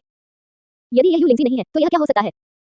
उसने फिर से ये चेन की ओर देखा। इस समय तक उसने देखा कि ये चेन में साधक बिल्कुल नहीं था। उसने अपना सिर हिलाया और मन ही मन कहा, मैं क्या सोच रही हूँ? इस बच्चे की आत्मा जड़ से खाली है और वह साधना भी नहीं कर सकता, तो यह वह कैसे हो सकता है? मैंने शायद गलत अनुमान लगाया होगा। मैं बुरा हो रहा हूँ। साउथ हॉट गार्डन के बुजुर्ग ने अपना सिर हिलाया और चले गए। यू लिंगसी ने ये चेन को सौम्य आर्टोस की स्टोव आउट से बाहर कर दिया। ये तथ्य कि वह साधना करने में सक्षम था उजागर नहीं हुआ। अगर उसने कल अलावा की तकनीक का सहज अभ्यास नहीं किया तो उसका रहस्य सामने आ सकता था। यू लिंगशी ये चेन वापस अपनी गुफा में निवास ले आई। इस चेन ने अपनी चौथी बड़ी बहन को देखा और पूछा, चौथी बड़ी बहन, क्या मैं अब कीमिया सीख सकती हूँ? यू लिंगशी ने कहा, छोटे भाई, जो भी करो पैर उसे चरणबद्ध तरीके से करना होगा। शिखर में क्षति होती है। तुम आज ही संस्थान की स्थापना के क्षेत्र में प्रवेश कर चुके हो और अब तुम कीमिया सीखना चाहते हो। क्या ये ज्यादा मेहनत नहीं है? बड़ी बहन, तुमने कहावत क्या सुनी है? 30% भाग्य से है, 70% कड़ी मेहनत पर प्रतिबंध है। इसलिए जब आप कड़ी मेहनत करना पसंद करते हैं तभी आप जीत सकते हैं। इस चेन ने यू लिंगशी को देखा और कहा। इस बार यू लिंगशी ने ये चेन देखकर कुछ हैरानी जताई। ये छोटा लड़का केवल 8 साल का था और वह के बाद एक शब्द बोल रहा था। ठीक है, तो फिर तुम मुझे एक बार यह प्रदर्शन करते हुए देख सकते हो। इसके बाद इसे सीखना नहीं है, पहले इसे देखो और मैं शस्त्र भविष्य में धीरे-धीरे सिखाऊंगा, लिंगशी ने कहा। ये चेन ने सिर हिलाया। इस समय यू लिंगशी ने चैन से प्रदर्शन करना शुरू कर दिया। शायद यू लिंगशी आमतौर पर हल्की सजा थी, लेकिन जब दवा को परिष्कृत करने की बात आती थी तो वह तुलनीय रूप से गंभीर थी। उन्होंने अपना कोमल हाथ हिलाया और रेशम सभी प्रकार की औषधीय सामग्रियां उड़ाकर उनके हाथ में आ गिरी। फिर अपना उसने हाथ से हिलाया और सिलिकॉन अनगिनत औषधीय सामग्रियां अमृत भट्टी में डाल दिया। फिर उसने धीरे से अपनी उंगली से इशारा किया। नाव का एक गोला प्रदर्शित हुआ और अमृत भट्टी में तितराने लगा। लिंगशी ने सिगरेट अग्नि के आकार को नियंत्रित किया और अमृत को परिष्कृत करना शुरू किया। इस चेन ने अपनी गंभीर चौथी बड़ी बहन को देखा। वह एक सुंदर मुखौटा पहने हुए था और उसका चेहरा इतना छोटा था कि एक ही संकेत पूरे देश तहस-नहस में हो सकता था। उसकी पीठ पर हजारों काले बाल लटक रहे थे और उसकी आधी ज़ैड जैसी त्वचा दिख रही थी। पब फ्यूचर द्वारा विज्ञापन। उनकी मूर्ति के फूल जैसी आंखों में एक गंभीर भाव था। उनके नाजुक हाथ की बूटियां ऐसे उठा रहे थे जैसे वे किसी कीमिया भट्टी में हों। इस चेन के लिए लिंगसी आकर्षण था। इस चेन के 8वें साल के शरीर में ये 20 कुछ साल की आत्मा की चौथी बड़ी बहन को बुलाया गया था और कुछ हद तक मोहित होने से खुद को रोका नहीं गया था। इस चेन ने जल्दी से खुद को पकड़ लिया और मन ही मन खुद से कहा, ये चेन तुम क्या कर रहे हो? तुम यहाँ कीमियागिरी सीखने आए हो। हालांकि ये चेन लिंगशी को देख रहा था, वास्तव में उसे पहले से ही दवा को परिष्कृत करने की पूरी प्रक्रिया याद थी। इस समय लिंगशी ने अपना हाथ हिलाया। नारियल ही एक औषधीय अमृत तैरता हुआ उसके हाथ में आ गिरा। ये सबसे सरल क्यूई ग्रेड अमृत है। जब आप अधिक से अधिक सच्ची क्यूई का सेवन करते हैं तो आप सच्ची क्यूई की आवश्यकता कर सकते हैं। औषधीय अमृत को 9 ग्रेड में विभाजित किया गया है, जिसमें ग्रेड से 1 ग्रेड 9 तक क्रम में शामिल रखा गया है। ये सबसे सरल ग्रेड एक औषधीय अमृत है। लिंगशी ने क्यूई रोनाल्डो अमृत को अपने हाथ में पकड़ लिया और धातु बने ये चेन से कहा। इस चेन ने पूरी प्रक्रिया पहले ही याद कर ली थी और वह खुद भी इसे आजमाना चाहती थी। उसने लिंगशी की स्पष्ट आंखें देखी और पूछा, चौथी बड़ी बहन, क्या मैं इसे आजमा सकता हूँ? वह सिर हिलाया। इस चेन ने तुरंत लिंगशी के कार्य की नकल की और अमृत को परिष्कृत करना शुरू कर दिया। छोटे भाई, जैसा कि मैंने पहले कहा था, उत्पादों से नुकसान होता है। कोई भी व्यक्ति पहली बार प्रयास में सफल नहीं होता है, इसलिए यदि आप शामिल हो जाते हैं तो निराश मत हो, लिंगशी ने किनारे से कहा। इस श्रृंखला ने सिर हिलाया और फिर लिंगशी की नकल करते हुए अमृत को परिष्कृत करने पर ध्यान केंद्रित किया गया। उसके पास लिंगशी गेन स्ट्रांग क्यूई नहीं, वह केवल औषधि के रूप में था। अल्कोहल का वजन कर सकता था, आग जला सकता था और फिर अमृत को परिष्कृत करना शुरू कर सकता था। लेकिन ये चेन की कीमिया कौशल भी उत्कृष्ट थे। उसने औषध उपचार किया, आवेश का वजन किया जा रहा था, अग्नि को नियंत्रित किया जा रहा था, अमृत को नियंत्रित किया जा रहा था। ये सब एक ही बार में किया जा रहा था। अचानक एक गोल अमृत भट्टी से उड़कर ये चेन के हाथ में आ गिरा। वरिष्ठ बहन, आप इस औषधीय अमृत के बारे में क्या सोचती हैं? ये कैसे सफल हुआ? ये चेन ने औषधीय अमृत लिंगशी के सामने रखा दिया। लिंगशी अधिक बेकार थी और उसे कई शून्य की परवाह नहीं थी। लेकिन जब इस चेन ने औषधीय अमृत को परिष्कृत किया तो लिंगशी को अतुलनीय रूप से आश्चर्य हुआ। उसके चेहरे पर चॉकलेट के भाव थे। जब उसने अपना छोटा सा मुंह खोला और ये चेन देखी, उसे यकीन नहीं हुआ और उसने अनायास ही चिल्लाकर कहा, छोटी चेन, तुम कोई कीमियागर नहीं हो, है ना? लिंगशी ने अभी यह कहना समाप्त ही किया था कि कोई भी व्यक्ति पहली बार में अमृत को सफलतापूर्वक परिष्कृत नहीं कर सकता, तब ये चेन ने तुरंत उसे परिष्कृत किया और लिंगशी के सामने रख दिया। वह आश्चर्यचकित क्यों न हो। छोटी चेन, तुमने ये कैसे किया? लिंगशी ने ये चेन को देखा और पूछा। मैंने आपकी विधि का पालन किया और यह कर दिखाया, ये चेन ने कहा। इस समय लिंगशी को बहुत झटका लगा। ये चेन एक प्रतिभाशाली कीमियागर होना चाहिए। हालांकि ये चेन ने कहा कि यह सरल है, लेकिन दवा को परिष्कृत करने की प्रक्रिया इतनी सरल नहीं थी। औषधीय जड़ी बूटियों का वजन सही होना चाहिए, 1-2 ज्यादा 1-2 कम, इससे काम नहीं चलेगा। आप पर नियंत्रण सटीक होना चाहिए, तापमान सही होना चाहिए। सबसे महत्वपूर्ण बात थी अमृत को संघनित करना। अमृत को संघनित करना सबसे जटिल था क्योंकि अमृत को संघनित करने के लिए उसे संघनित करने के लिए सच्ची क्यूई का उपयोग करना आवश्यक था। केवल अपनी सच्ची क्यूई को पूरी तरह से नियंत्रित करके ही कोई अमृत को संघनित कर सकता था। यदि किसी की सच्ची क्यूई को अच्छी तरह से नियंत्रित नहीं किया गया तो अंतिम परिष्कृत अमृत बर्बाद हो जाएगा। एज बाय ऑफ फ्यूचर, हालांकि ये चेन ने ये बातें एक बार देखने के बाद सीखी थी। ये चेन एक रसायन विद्या प्रतिभा थी। ये चेन, तुम अद्भुत हो, तुम एक जीनियस हो, एक जीनियस। आज से बड़ी बहन अपना सब कुछ तुम्हें सौंप देंगी, तो तुम दुनिया की सबसे शक्तिशाली कीमिया मास्टर बन जाओगे। लिंगशी ने ये चेन की ओर देखते हुए कहा। धीरे धीरे रात गहराने लगी। ये चेन लिंगशी की गुफा निवास में रहता था। बचपन से ही यह हमेशा ऐसा ही रहा था। ये चेन या तो अपनी मां के घर सोता था या अपनी 7 बड़ी बहनों के साथ। ठीक है, ये चेन, सो जाओ। कल तुम्हें अपनी 5वीं बड़ी बहन की तलाश करनी है ताकि वह जिथ, शतरंज, सुलेख और पेंटिंग सीख सके। ओह, लिंगशी को कोई आपत्ति नहीं थी। वह लेट गई और चिल्लाई, तो सो जाओ लिटिल चेन। ओह, ध्वनि के साथ ये चेन भी लेट गया। बिस्तर पर लेटे हुए ये चेन का दिल लगातार धड़क रहा था। लिंगशी के बगल में लेटते हुए ये चेन ने धीरे से और संकोच से पूछा, चौथी वरिष्ठ बहन, मुझे ठंड से डर लग रहा है, क्या मैं आपको गले लगाकर सो सकती हूँ? लिंगशी ने सिर हिलाया और कहा, जरूर। ये चेन ने लिंगशी को गले लगाया और धीरे धीरे सो गया। डॉट डॉट डॉट, ये चेन की 5वीं बड़ी बहन का नाम लिशियान था। उसकी साधना बहुत शक्तिशाली थी और वह जीथर, शतरंज, सुलेख और चित्रकला में निपुण थी। वह अमर नियति पवित्र भूमि में नंबर 1 प्रतिभाशाली लड़की के रूप में जानी जाती थी। एज बाय ऑफ फ्यूचर, ये चेन की 7 बड़ी बहनों में लिशियान सबसे लोकप्रिय थी। वह बेहद खूबसूरत थी और अमर नियति पवित्र भूमि की नंबर 1 प्रतिभाशाली लड़की थी, इसलिए स्वाभाविक रूप से वह बहुत लोकप्रिय थी। ये चेन लिशियान के निवास पर पहुंचे। ये चेन की यादों में लिशियान एक असाधारण रूप से शांत और सुरुचिपूर्ण व्यक्ति था। अगर कोई ये चेन की 7 बड़ी बहनों का न्याय करे तो ये चेन की 5वीं बड़ी बहन वह होगी जो परी के सबसे करीब थी। वह जीथर, शतरंज, सुलेख और चित्रकला में निपुण थी। उसके सफेद वस्त्र हवा में लहराते थे जिससे वह परी जैसी दिखती थी। फिर भी वह शांत, सुंदर और सांसारिक नहीं थी। ऐसी परी स्वाभाविक रूप से अधिकांश लोगों को पसंद आती थी। ये चेन जुबान मंडप में आया। ये लिशियान का गुफा निवास था। न केवल उसकी 5वीं बड़ी बहन में प्रतिभा थी, बल्कि यह गुफा निवास भी उत्तम था। लिशियान को पता था कि ये चेन आ रहा है, इसलिए वह काफी देर से दरवाजे पर इंतजार कर रही थी। ये चेन 5वीं वरिष्ठ बहन लिशियान के सामने आया। उसने झुककर कहा, नमस्ते वरिष्ठ बहन। वह सफेद कपड़े पहने हुई थी और उसका फिगर बहुत सुंदर था। उसका सुंदर चेहरा देश और शहरों को झकझोर सकता था। हालांकि उसकी पतली कमर उसकी तीसरी बड़ी बहन जितनी पतली नहीं थी, लेकिन उसका हाथ थामने के लिए काफी थी और उसका आकार मध्यम था। हालांकि उनकी 5वीं बड़ी बहन 16 साल की थी और अभी भी उसके विकास की गुंजाइश थी। उसकी 5वीं बड़ी बहन का स्वभाव अनोखा था। वह ताओवादी अर्थों में ईमानदारी से विश्वास करती थी, जिसके कारण वह किसी कारण से और भी अधिक सुंदर दिखती थी। इस ताओवादी अर्थ ने उसे और अधिक सुंदर बना दिया और लोग बता सकते थे कि वही परी थी जिसे केवल दूर से ही देखा जा सकता था। हालांकि ये चेन उसके सबसे करीबी व्यक्ति थे। ये चेन बचपन से ही कई वरिष्ठ बहनों के साथ बड़ा हुआ था, इसलिए उन्होंने बिना किसी मनमुटाव के उसकी अच्छी देखभाल की। एज बाय ऑफ फ्यूचर, उसकी 5वीं बड़ी बहन ये चेन को देखकर बहुत खुश हुई। उसने जल्दी से कहा, छोटे भाई, जल्दी से अंदर आओ। 5वीं वरिष्ठ बहन ये चेन को जुबान मंडप में ले आई। इस समय उनका स्वागत झील के पानी से भरे एक पूल ने किया। झील में कुछ कृत्रिम पहाड़ थे। झील के पानी में मछलियां भी तैर रही थी। झील के किनारे से एक शांत रास्ता गुजरता था। रास्ते के दोनों ओर खूनी बेर, ऑर्किड, बांस और गुलदाउदी के पौधे लगे हुए थे। ये बहुत ही सुंदर था। अपनी तीसरी बड़ी बहन के विपरीत म्याओहान का कमरा रूज, जल पाउडर और ब्रश से भरा हुआ था। और अपनी चौथी बड़ी बहन के विपरीत लिंगशी का कमरा किताबों, अमृतों और भट्टियों से भरा हुआ था। उनकी 5वीं बड़ी बहन का गुफा निवास फूलों और पौधों से भरा हुआ था। जीथर, शतरंज, सुलेख और चित्रकला ने पूरे गुफा निवास को भर दिया। इसके अलावा व्यवस्था बहुत व्यवस्थित थी। यह उसकी चौथी बड़ी बहन की तरह गंदा और व्यवस्थित नहीं था। छोटा कनिष्ठ भाई पहले क्या सीखना चाहता है? उसकी 5वीं बड़ी बहन की आंखें शरद ऋतु के पानी की तरह थी जब वह ये चेन को देख रही थी। ये चेन जानता था कि उसकी 5वीं बड़ी बहन जीथर, शतरंज, सुलेख और पेंटिंग में अच्छी थी। लेकिन चाहे वह संगीत हो, गो हो या सुलेख, किसी ने ये दावा करने की हिम्मत नहीं की कि उसकी 5वीं बड़ी बहन समर नियति पवित्र भूमि में नंबर 2 थी। चूंकि वह जीथर, शतरंज, सुलेख और चित्रकला में अच्छी थी, इसलिए वह उन्हें एक एक करके सीखता गया। जीथर, शतरंज, सुलेख और चित्रकला, जीथर सबसे ऊपर है, तो मैं सबसे पहले जीथर सीखूंगा, ये चेन ने कहा। ठीक है, तो छोटे भाई, मेरे पीछे पीछे जीथर रूम में चलो। लिशियान ने मीठी मुस्कान दी। वे दोनों जीथर रूम में पहुंचे। ये चेन ने देखा कि उसकी 5वीं बड़ी बहन का घर आध्यात्मिक सार से भरपूर था और उसमें गहरे ताओवादी अर्थ थे। इसलिए वह यहाँ साइन इन करके देख सकता था कि उसे क्या अच्छी चीजें मिल सकती हैं। साइन इन करें। ये चेन ने बिना किसी हिचकिचाहट के तुरंत साइन इन कर लिया। वह वैसे भी दिन में एक बार साइन इन कर सकता था। साल के 365 दिन 365 बार होते, इसलिए ये चेन को सबसे मजबूत आध्यात्मिक सार वाली जगह पर साइन इन करने की जरूरत नहीं थी। डिंग, मेजबान ने याजुआन पेविलियन की जीथर रूम में साइन इन किया है। मेजबान को मेजबान की दिव्य क्षमता, महान विस्मृति के गीत से पुरस्कृत किया जाता है। महान विस्मृति का गीत एक संगीतमय दिव्य क्षमता है जिसका उपयोग केवल एक संगीत वाद्य यंत्र की मदद से किया जा सकता है। महान विस्मृति का गीत शत्रुओं को मारने का एक साधन है और यह एक दिव्य क्षमता भी है जिसका उपयोग साधना में सहायता के लिए किया जा सकता है। इसका उपयोग किसी के मन को शांत करने और सभी दिशाओं में शत्रुओं को मारने के लिए भी किया जा सकता है। यह अत्यंत शक्तिशाली है और इसका अभ्यास महायान स्तर तक किया जा सकता है। एक बार यह गीत बजने के बाद व्यक्ति की रक्षा शुद्ध और केंद्रित हो सकती है और उसका हमला 3000 शत्रुओं को मार सकता है। इनाम वितरित कर दिया गया है और इसे मिलाया जा रहा है। सम्मेलन सफल है और मेजबान इसका उपयोग किसी भी समय कर सकता है। एड्स, इस समय ये चेन बहुत हैरान था। उसने सोचा भी नहीं था कि उसे अपनी 5वीं बड़ी बहन से ऐसा खजाना मिल पाएगा। महान विस्मृति का गीत दुख को बुला देता है, एक गीत दुख को बुला देता है, एक गीत दुश्मन को मार देता है। इतनी अच्छी दिव्य क्षमता सचमुच बहुत ही अद्भुत थी। छोटे भाई, लिशियान की तलवार, ये चेन अचंभित थी। उसने ये चेन के सामने अपना हाथ लहराया। ऐस वरिष्ठ बहन, ये चेन ने प्रतिक्रिया व्यक्त की। छोटा भाई क्या सोच रहा है? तुम इतने विचारों में क्यों खोए हो? लिशियान ने पूछा। नहीं, मैं संगीत के बारे में सोच रहा हूँ, ये चेन ने तुरंत कहा। और ठीक है, संगीत की बात करें तो अगर आप जीथर सीखना चाहते हैं तो संगीत में महारत हासिल करना बहुत जरूरी है। क्या आप जानते हैं कि संगीत क्या है? ली शियान की आड़ू जैसी आंखें चमक उठी जब उसने शांति से ये चेन को देखा। इस समय ये चेन को अचानक राग के बारे में बहुत ज्ञान हो गया। ये चेन को बहुत आश्चर्य हुआ। क्या ऐसा हो सकता है कि चूंकि उसने महान विस्मृति का गीत सीखा था इसलिए उसने राग का ज्ञान भी सीख लिया था? क्या ये बहुत सरल नहीं था? मेलोडी का मतलब संगीत की लय से है। गोंदियाओ जो संगीत से संबंधित एक तरह की लय भी है। एक प्राचीन कहावत है, ढोल का घंटा चलता है, ढोल का सीन चलता है, मेलोडी की है, कविता की रचना होती है, इसलिए मेलोडी हमेशा कविता के साथ होती है, ये चेन ने कहा। जब उसने ये कहा तो ईशान के चेहरे पर आश्चर्य का भाव प्रकट हुआ। छोटे भाई का संगीत से पहले कभी संपर्क नहीं हुआ था, ज्यादा से ज्यादा उसने उसे थोड़ा बहुत बजाते हुए सुना था। छोटे भाई की ऐसी राय कैसे हो सकती है? क्या ऐसा हो सकता है कि उसका छोटा भाई कोई प्रतिभाशाली व्यक्ति था जिसने संगीत सीखा था? लीशियान मुस्कुराए और अपने छोटे भाई की तरफ देखा। तुम सही कह रहे हो, ठीक है, आगे मैं तुम्हें संगीत सीखना सिखाऊंगी। इस समय ये चेन ने जल्दी से कहा, 5वीं वरिष्ठ बहन, क्या आप मुझे सीधे जीथर बजाना सिखा सकती हैं? मैं संगीत बजाना जानता हूँ। एज बाय ऑफ फ्यूचर, तुम सच में खेलना जानते हो? लीशियान ने अविश्वास से पूछा। हाँ, ये चेन ने सिर हिलाया। तुमने ये कब सीखा? लीशियान को अभी भी विश्वास नहीं हुआ और उसने पूछा। मैंने इसे आपसे सीखा है, मैंने इसे आपके साथ कई बार सुना है और कई बार देखा है। मैं इससे प्रभावित हुआ और फिर मैंने इसे सीखा, ये चेन ने कहा। लीशियान को अभी भी यकीन नहीं हो रहा था। हालांकि ये चेन ने जो कहा वह सच था और उसके छोटे भाई को आमतौर पर उसका जीथर संगीत पसंद था, फिर भी वह इसे बिना अध्ययन किए या खुद कोशिश किए कैसे सीख सकता था? क्या ऐसा हो सकता है कि उसका छोटा भाई बहुत प्रतिभाशाली था और इसलिए उसने ये सब इतनी जल्दी सीख लिया? ठीक है, चलो सीधे जीथर का अभ्यास करते हैं। लीशियान के सफेद कपड़े फड़फड़ाने लगे जब वह एक प्राचीन जीथर के सामने आई।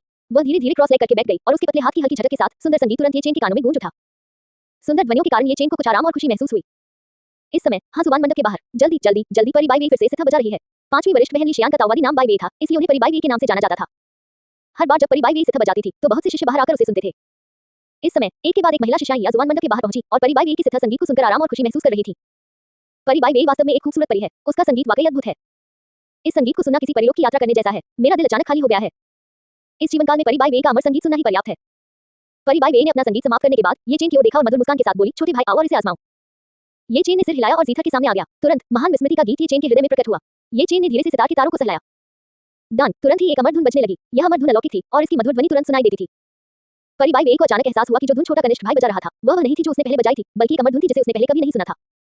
एज बाय ऑफ फ्यूचर, जब उसने पहली बार इसे सुना तो संगीत थोड़ा नीरस था, लेकिन फिर भी यह उच्च श्रेणी का था। अचानक संगीत बजने लगा। अमर संगीत में एक रहस्यमय ताऊ तकनीक छिपी हुई थी जिसका प्रभाव मन को शांत करने और मन को एकाग्र करने का था। ये किसी भी संगीत को से कहीं ज्यादा रहस्यमय था जो उसने पहले देखा था। वह जानती थी कि यह उसके छोटे भाई का पहली बार जीथर बजाना था। दूसरे शब्दों में ये गीत उसके छोटे भाई ने अचानक प्रेरणा से बनाया था। पहली बार जीथर बजाकर संगीत का एक टुकड़ा बनाने में सक्षम होना और वह भी इस तरह का बेजोड़ स्वर्गीय संगीत। इस तरह के प्रदर्शन के साथ ये चेन के लिए प्रतिभा का वर्णन भी एक छोटा सा शब्द था। ये चेन ने धीरे धीरे उसके सामने जीथर बजाना शुरू किया। जीथर की आवाज दिव्य संगीत की तरह लगातार बाहर निकलती रही। इस समय लीशियान पहले से ही जीथर की आवाज में डूबा हुआ था और उसकी नजरें बहुत हैरान थी। लीशियान ने बचपन से ही जीथर बजाना सीखा था। हालांकि वह जो संगीत बजाती थी वह बहुत ही बढ़िया था, लेकिन वह सब अतीत का प्राचीन संगीत था। हालांकि उसने भी कुछ कृतियां बनाई थी, लेकिन चाहे उसने जो भी कृतियां बजाई वे ये चेन की तरह उत्कृष्ट नहीं थी। ये चेन पहली बार इतना अच्छा खेल सकता था, अब उसे जीनियस कहना ही काफी नहीं था। उसका छोटा भाई दुनिया का अमर जीथर और जीथर सम्राट का पुनर्जन्म होना चाहिए। इस समय बाहर खड़े सभी शिष्य आश्चर्यचकित होकर सुंदर सिथर संगीत सुन रहे थे। शुरुआत में जीथर संगीत बहुत धीमा और धीमा था। ये तारों भरी रात की तरह था जिसमें हजारों रोशनियां जल रही थी। सभी लोग आश्चर्य से सिथर संगीत सुन रहे थे और बुदबुदा रहे थे। परी बाई वे ने धुन बदल दी। ये धुन परी बाई वे की शैली जैसी नहीं लगती। परी बाई वे को अपनी शैली थोड़ी बदलनी चाहिए थी, लेकिन ये धुन और भी कोमल और शांत लगती है। ऐसा लगता है कि परी बाई वे के जीथर कौशल में फिर से सुधार हुआ है। बाहर शिष्य चर्चा कर रहे थे। उन्हें इस बात का बिल्कुल भी अंदाजा नहीं था कि यह जीथर संगीत वास्तव में परी बाई वे द्वारा नहीं बल्कि उसके छोटे भाई ये चेन द्वारा बजाया जा रहा था। इस समय लगभग सभी लोग इस सुंदर अमर संगीत में डूबे हुए थे। उनके मन शुद्ध हो गए थे और उन्हें बहुत ही सुखद अनुभूति हो रही थी। ये संगीत बहुत सुंदर है। क्या ये परी बाई वे का नया गाना है? ये वाकई बहुत सुंदर है। अनजाने में मैं सुंदर संगीत में डूब गया था। N O well be in dot com. इस समय ऐसा लग रहा था कि संगीत को शांति के एक क्षण से भी संतुष्टि नहीं मिल रही है। अचानक वह जल्दी में हो गया और ऐसा लगा जैसे दिल की धड़कन को दबाना मुश्किल हो रहा है। शांत जल में अब लहरें उठने लगी थी और तलवारों और भालों की आवाजें सुनाई देने लगी थी। एज बाय ऑफ फ्यूचर, इस समय बाहर खड़े शिष्यगण पूरी तरह से संगीत में डूबे हुए थे। किसी ने कोई टिप्पणी नहीं की और किसी ने कोई आवाज भी नहीं निकाली, क्योंकि इस समय मौन पहले ही सभी प्रशंसाओं को पार कर चुका था। इस समय उनकी आंखें आंसुओं से भर गईं। जीथर की आवाज उन्हें दुनिया की सभी तरह की चीजें देखने और मानव दुनिया की शानदार नजारे देखने का मौका दे रही थी। क्लैंग तेज आवाज के साथ संगीत बंद हो गया और सभी लोग अपनी तल्लीनता से जाग उठे। सदमा, अंतहीन सदमा। किस तरह का स्तर लोगों को इतना शक्तिशाली झटका दे सकता है? उन्हें यकीन ही नहीं हो रहा था कि वे संगीत सुन रहे हैं। वे उस दृश्य में डूबे हुए लग रहे थे, खुद को उसे बाहर निकालने में असमर्थ। संगीत लोगों की आत्माओं को झकझोर देता था तथा सभी को एक ऐसी दुनिया में आकर्षित करता था जहां वे अंतहीन कल्पनाओं का आनंद लेते थे। ये बहुत बढ़िया है। परी बाई वे का गीत निश्चित रूप से युगों का सर्वश्रेष्ठ गीत बन सकता है। ये बहुत चौंकाने वाला है। ऐसा चौंकाने वाला अमर संगीत सुनने में सक्षम होना मेरे लिए ये जीवन जीने के लिए पर्याप्त है। परी बाई वे वास्तव में ऐसा बेहतरीन गाना गा सकती है। वह अवश्य ही कि अमर होगी। हर कोई बहुत हैरान था। वे परी बाई वे के याजुबान मंडप को अचंभे में घेरे हुए थे। उनके दिल अंतहीन सदमे से भरे हुए थे। हालांकि वे नहीं जानते थे कि यह परी बाई वे नहीं थी जो ये सुंदर धुन बजा रही थी। ये परी बाई वे का छोटा भाई ये चेन था। याजुबान मंडप के किन कक्ष में लीशियान पहले से ही ये चेन से गहरे सदमे में था। लीशियान की निगाहें सुस्त थी जब वह ये चेन को देख रही थी। जब ये चेन ने अपनी आत्मा की जड़ को नहीं जगाया तो उसे उसके लिए बहुत दुख हुआ, लेकिन अब वह समझ गई थी कि ये चेन देर से विकसित हुआ था। संगीत में ये चेन की प्रतिभा केवल किन सम्राट के पुनर्जन्म से ही प्राप्त हो सकती थी। यदि ये चेन अपनी प्रतिभा का विकास जारी रखता तो उसके लिए भविष्य में एक महान सम्राट बनना असंभव नहीं था। इस समय लीशियान की आंखें आंसुओं से भर गईं। उसे नहीं पता था कि वह ये चेन के संगीत से प्रभावित थी या फिर इसलिए क्योंकि ये चेन के पास संगीत की बहुत अच्छी प्रतिभा थी। कुल मिलाकर वह अपने छोटे भाई को इतना सुंदर संगीत बजाते देख बहुत खुश और भावुक हो गई थी। अनजाने में ही उसके चेहरे पर आंसू बहने लगे थे। बड़ी बहन, क्या हुआ? ये चेन ने देखा कि उसकी बड़ी बहन रो रही थी और उसने जल्दी से पूछा। बड़ी बहन खुश है, लिशियान ने कहा और ये चेन को गले लगा लिया। फिर वह फूट फूट कर रोने लगी और मुस्कुराई। छोटे भाई, तुम में इतनी महान प्रतिभा है, क्या ये हो सकता है कि तुम किन सम्राट की पुनर्जन्म हो? ये चेन मुस्कुराया और अपनी बड़ी बहन को दोनों हाथों से गले लगाया। ये सब बड़ी बहन की अच्छी शिक्षा के कारण है। तुरंत लिशियान का छोटा सा चेहरा एक फूल की कली की तरह लाल हो गया जो खिलने ही वाली थी। उसने तुरंत मुंह बनाया, परेशान करने वाला। इस समय लिशियान ने ये चेन को छोड़ दिया और अपने आंसू पोंछे। वह मीठी मुस्कान के साथ बोली, तुम छोटे बदमाश। ये चेन की छठी बड़ी बहन का नाम लू युटिंग था। वह बहुत ही खुशमिजाज और प्यारी लड़की थी और ये चेन की 7 बड़ी बहनों में सबसे दयालु थी। युटिंग को संचार की कला आती थी। वह सभी प्रकार के जानवरों और राक्षसी जानवरों के साथ संवाद कर सकती थी। हालांकि युटिंग बहुत शक्तिशाली नहीं थी, लेकिन उसने कई भयंकर जानवरों को पाला था। युटिंग जैसे साधकों को उनकी दुनिया में जानवरों को काबू करने वाला कहा जाता था। अगले दिन ये चेन अपनी छठी बड़ी बहन लू युटिंग के साथ पीछे पहाड़ पर चला गया। छोटी चेन, जल्दी करो। लू युटिंग ये चेन के सामने थी, एक फुर्तीली छोटी परी की तरह उछल कूद कर रही थी। लू युटिंग 15 साल की थी। हालांकि वह अभी वयस्क नहीं थी, लेकिन वह पहले से ही एक लंबी और सुंदर युवती थी। उसने हरे रंग के कपड़े पहने थे और एक लापरवाह पवन योगिनी की तरह दिख रही थी। वह मनमोहक थी। लू युटिंग ये चेन के सामने चली गई। उसके लंबे बाल हवा में लहरा रहे थे। उसकी पतली कमर और उसके नए विकसित स्तन उछल रहे थे। हालांकि वह म्याओहान जितनी शानदार नहीं थी, फिर भी वह बढ़ रही थी। वह भविष्य में एक शानदार नजारा होगी। ये चेन लू युटिंग के पीछे पीछे पहाड़ की पिछली ओर चला गया। इस समय लू युटिंग ने एक प्यारा सा खरगोश देखा। वह धीरे से नीचे बैठ गई। छोटा खरगोश उससे बिल्कुल भी नहीं डरता था। इसके बजाय वह लू युटिंग की बाहों में आ गया। चीख चीख, ऐसा लग रहा था जैसे छोटे खरगोश ने लू युटिंग से कुछ कहा हो। उसे तुरंत ही यह बात समझ में आ गई। फिर उसने छोटे खरगोश को हल्के से थपथपाया और छोटा खरगोश तुरंत भाग गया। एज बाय ऑफ फ्यूचर, ये चेन के लिए वह इतना दयालु नहीं था। उसकी नजर में खरगोश जैसे जानवर उसके लिए सिर्फ खाना थे। छोटी चेन, सभी चीजों में आत्मा होती है। यदि आप जानवरों और परिचितों को नियंत्रित करना चाहते हैं, तो आपको उनके साथ अपने दिल से संवाद करना होगा। लू युटिंग ने ये चेन से कहा, जो मुस्कुराते हुए उसके पीछे खड़ी थी। ये चेन ने सिर हिलाया जैसे कि वह समझ नहीं पाया हो। ये चेन ने उनके अमर ज़ैद पीक के पीछे के पहाड़ को नापा। इस पहाड़ी जंगल में आध्यात्मिक ऊर्जा बहुत प्रचुर मात्रा में थी। वह शायद कुछ खजानों के लिए साइन इन करने में भी सक्षम हो सकता है। उन्होंने बिना किसी हिचकिचाहट के तुरंत हस्ताक्षर कर दिए। दाखिल करना, ये चेन ने धीरे से कहा। इस समय ये चेन के दिल में एक आवाज गूंजती रही। डिंग, मेजबान ने अमर ज़ैद पीक के पीछे के पहाड़ पर हस्ताक्षर किए हैं। इनाम, गॉड हेयरिंग तकनीक है। ईश्वर चरवाहा कला, एक ईश्वर श्रेणी की साधना तकनीक। इसका गैर मानवों पर पूर्ण दमनकारी प्रभाव पड़ता है। जब महान सफलता के लिए साधना की जाती है, जब तक कि किसी की साधना काफी ऊंची है, तो वह किसी भी जाति को दबाने में सक्षम होगा। इस साधना तकनीक का उपयोग पशुओं, भूतों, शैतानों, देवताओं आदि को एकत्रित करने के लिए किया जा सकता है। तुरंत ही ये चेन के दिमाग में कई जानकारियां उभर आईं। ये सुनकर ये चेन का दिल अतुलनीय रूप से सदमे में आ गया। इस संसार में जहां हजारों प्रजातियां स्थापित थी, ये देव संग्रह तकनीक बहुत शक्तिशाली थी। तकनीक वितरित कर दी गई है, तकनीक बांध दी गई है। क्या आप इसे साधना चाहते हैं? खेती करो। ये चेन ने बिल्कुल भी संकोच नहीं किया। इतनी शक्तिशाली तकनीक, जब तक कोई मानसिक रूप से बीमार न हो, वे इसे अपना सकते हैं। तुरंत ही ये चेन के दिमाग में सूचनाओं की एक धारा उमड़ पड़ी और यह सारी जानकारी देवचरण तकनीक के बारे में थी। सफलतापूर्वक साधना की गई। बधाई हो मेजबान, आप देवचरण तकनीक के पहले स्तर पर पहुंच गए हैं। छोटी चेन, क्या तुम मेरी बात सुन रही हो? लू युटिंग ने देखा कि ये चेन अचंभित थी। वह एक चट्टान पर खड़ी हो गई और ये चेन से पूछा। पब फ्यूचर द्वारा विज्ञापन। ये चेन ने अपना सिर खुजाते हुए जवाब दिया, मैं सुन रहा हूँ, मैं सुन रहा हूँ। लू युटिंग ने आगे कहा, अगर आप एक वश में किया हुआ जानवर चाहते हैं, तो आपको एक आत्मा जानवर के साथ अच्छे संबंध बनाने होंगे। फिर उसने धीरे से पुकारा, चांद वे। गर्जन, अचानक एक दहाड़ सुनाई दी। एक विशाल सफेद कीड़ा जिसकी एक आंख लटक रही थी, जंगल से दौड़ता हुआ आया और लू युटिंग के सामने आ गया। ये काले और सफेद धारियों वाला एक अतुलनीय रूप से विशाल भयंकर बाघ था। ये बेहद क्रूर था। जब भयंकर बाघ उस पर झपटा, तो ये चेन भी दंग रह गया। इस खूंखार बाघ का नाम चांद वेई था। ये लू युटिंग द्वारा पाला गया एक आत्मिक जानवर था। ये सफेद बड़ी बिल्ली लू युटिंग के पास आई और आज्ञाकारी ढंग से बैठ गई। लू युटिंग ने धीरे से अपना हाथ चांद वेई के सिर पर रखा और उसके फर को सहलाया। बहुत सारे आत्मिक जानवर हैं, वे बहुत क्रूर दिखते हैं, लेकिन एक बार जब आप उनसे जुड़ जाते हैं, तो आप पाएंगे कि वे बहुत आज्ञाकारी हैं। छोटी चेन, आओ और उसे सहलाओ। ये चेन ने विशाल क्रूर बाघ को देखा और उसके दिल में हल्की ठंडक महसूस हुई। हालांकि फिर भी उसने धीरे से अपना हाथ बढ़ाया और उस विशाल सफेद बड़ी बिल्ली को सहलाने के लिए तैयार हो गया। हालांकि जब ये चेन आगे बढ़ा, तो चांद वेई डर गया और तुरंत लू युटिंग के पीछे छिप गया। इस समय लू युटिंग ने आश्चर्य से ये चेन को देखा, क्योंकि वह जानती थी कि चांद वेई ये चेन से डरता था। ये चेन भी थोड़ा हैरान था। उसने लू युटिंग के पीछे छिपी उस बड़ी बिल्ली को देखा, जो अभी भी कांप रही थी। क्या वह इतनी डरावनी थी? इस समय ये चेन ने ईश्वर चरवाही तकनीक के बारे में सोचा, जो उसने अभी प्राप्त की थी। यदि ईश्वर चरवाही तकनीक का उपयोग किसी देवता को नियंत्रित करने के लिए किया जा सकता है, तो स्वाभाविक रूप से पशु चरवाही तकनीक का भी उपयोग किया जा सकता है। क्या ऐसा हो सकता है कि चांद वेई उससे इसलिए डरता था क्योंकि उसने ईश्वर संग्रह तकनीक सीखी थी? छोटे जूनियर भाई, ऐसा नहीं है। यदि आप एक वश में किया गया जानवर चाहते हैं, तो आप आत्मा जानवर को डरा नहीं सकते। आपको उनके साथ दोस्ताना तरीके से संवाद करना होगा ताकि आप वश में किए गए जानवर की तकनीक को अच्छी तरह से सीख सकें। लू युटिंग ने मुस्कुराते हुए कहा। पब फ्यूचर द्वारा विज्ञापन। इस समय ये चेन अपने विचारों की पुष्टि करने के लिए पहाड़ की चोटी पर एक पत्थर की पटिया के पास आया। तुरंत ही उसने मन ही मन अपने हृदय में देव आकर्षण तकनीक का जाप किया और उसके शरीर पर उत्पन्न आभा तुरंत ही मुक्त हो गई। बूम, एक जोरदार आवाज गूंजी। बादलों से एक सुनहरी रोशनी की किरण सीधे नीचे आ रही थी। वह ये चेन के शरीर पर उतरा। तुरंत ये चेन के शरीर पर एक शक्तिशाली दबाव दिखाई दिया। इस समय लू युटिंग के बगल में खड़े चांद वेई को बहुत डर लगा। उसकी आंखों में एक भयावह भाव दिखाई दिया और वह तुरंत ये चेन की दिशा में घुटनों के बल बैठ गया, मानो वह ये चेन की पूजा कर रहा हो। न केवल चांद वेई, बल्कि लू युटिंग के आसपास के विभिन्न आत्मिक जानवर भी तुरंत एक-एक करके ये चेन की दिशा में घुटने टेक दिए। गर्जन, NO12B ओम। एक जोरदार आवाज गूंजी। जंगल में अचानक एक विशाल आत्मिक जानवर प्रकट हुआ। यह एक अतुलनीय रूप से विशाल सांप था, शायद 1 मीटर से भी अधिक मोटा और बहुत लंबा। वह धीरे-धीरे ये चेन की दिशा की ओर सरक गया। जब लू युटिंग ने विशाल सांप को देखा तो वह बहुत हैरान हुई। वह आत्मा जानवर किंगमान था, जो अमर ज़ैद पीक के पीछे के पहाड़ में छिपा हुआ था। यहाँ तक कि उनके अमर भाग्य पवित्र भूमि के उच्चतम स्तर के जानवर प्रशिक्षक भी इसे वश में करने में असमर्थ थे। अब जब ये प्रकट हो गया था, तो यह क्या करना चाहता था? लू युटिंग को बहुत धक्का लगा और उसने तुरंत दुश्मन का सामना करने के लिए खुद को तैयार कर लिया। इस समय उसने देखा कि विशालकाय किंगमान ये चेन के पैरों के पास आया और ये चेन के पैरों पर झुक गया, मानो वह उसके सामने समर्पण कर रहा हो। लू युटिंग के आसपास अनगिनत आत्मिक जानवर पहले से ही घुटने टेक चुके थे। ऐसा लग रहा था मानो पहाड़ के पीछे के सभी आत्मिक जानवर इस दबाव के आगे झुक गए हों। इस समय लू युटिंग का दिल अतुलनीय रूप से सदमे में था। उसने अपना सिर उठाया और अपने छोटे भाई की ओर देखा जो पहाड़ की चोटी पर खड़ा था। वह जो देख रही थी उस पर उसे विश्वास नहीं हो रहा था। उसके छोटे भाई ने वास्तव में पहाड़ पर सभी आत्मिक जानवरों को अपने अधीन कर लिया। ये कैसे संभव हुआ? क्या यह हो सकता है कि उसका छोटा भाई जन्मजात प्रतिभाशाली पशुपालक था? अमर भाग्य पवित्र भूमि, स्पिरिट बीस्ट अकादमी, अमर नियति पवित्र भूमि ने अपने परिसर में कई आत्मिक जानवरों को बंदी बनाकर रखा था। इस समय एक शिष्य अमर नियति पवित्र भूमि के आत्मिक जानवरों को खिलाने के लिए भोजन ला रहा था। उसने अचानक पाया कि वे आत्मिक जानवर वास्तव में एक दिशा में पूजा कर रहे थे। वह तुरंत बड़ों को रिपोर्ट करने गया। कुछ बुजुर्ग तुरंत आत्मा जानवर अकादमी में गए और देखा कि आत्मा जानवर एक के बाद एक जमीन पर घुटने टेक रहे थे। अमर जैपी की दिशा में दंडवत कर रहे थे। स्पिरिट बीस्ट अकादमी में कुल 1130 स्पिरिट बीस्ट थे और इस समय वे एक दिशा में घुटने टेक रहे थे। एक ही विचार से 10,000 जानवर हार मान गए। इस घटना से कई बुजुर्ग अचंभित और अत्यधिक सदमे में थे। यह 10,000 जानवरों का समर्पण है। क्या ऐसा हो सकता है कि हमारे अमर संप्रदाय ने एक और जानवर को काबू करने वाला विशेषज्ञ पैदा कर दिया है? अगर ऐसा है तो ये हमारे कबीले का सौभाग्य होगा। चलो जल्दी से जाकर देखते हैं। अमर ज़ेड शिखर की शिखर पर एज बाइप ऑफ फ्यूचर, लू यूटिन ने आश्चर्य से अपने छोटे भाई को देखा। किसी जानवर को वश में करने के दो तरीके थे। लू यूटिन के पास एक खास तरीका है जिसके तहत वह अपने सामने आने वाले आत्मिक जानवरों के साथ दोस्ती की शक्ति का इस्तेमाल करती है। आत्मिक जानवर के साथ अच्छे संबंध स्थापित करने के बाद वह उसे वश में कर लेती है। आत्मिक पशु को अधीनता में लाने का एक अन्य तरीका पशु बल का प्रयोग करना तथा पशु में भय उत्पन्न करने के लिए अपनी शक्ति का प्रदर्शन करना था। जाहिर है उसका छोटा भाई प्रतिभाशाली था और जानवरों में भय पैदा करता था। उसके एक ही विचार से सभी जानवर तुरंत उसके सामने झुक गए। इस समय ये चेन सभी जानवरों के राजा की तरह था। सिर्फ एक विचार से वह सभी आत्मिक जानवरों को अपने सामने झुका सकता था। ये चेन ने अपने पैरों के नीचे दबे आत्मिक जानवरों को देखा। उसे उम्मीद नहीं थी कि उसकी देव चरवाही तकनीक इतनी शक्तिशाली होगी। एक ही विचार से वह अनेक आत्मिक प्राणियों को अपने अधीन कर सकता था।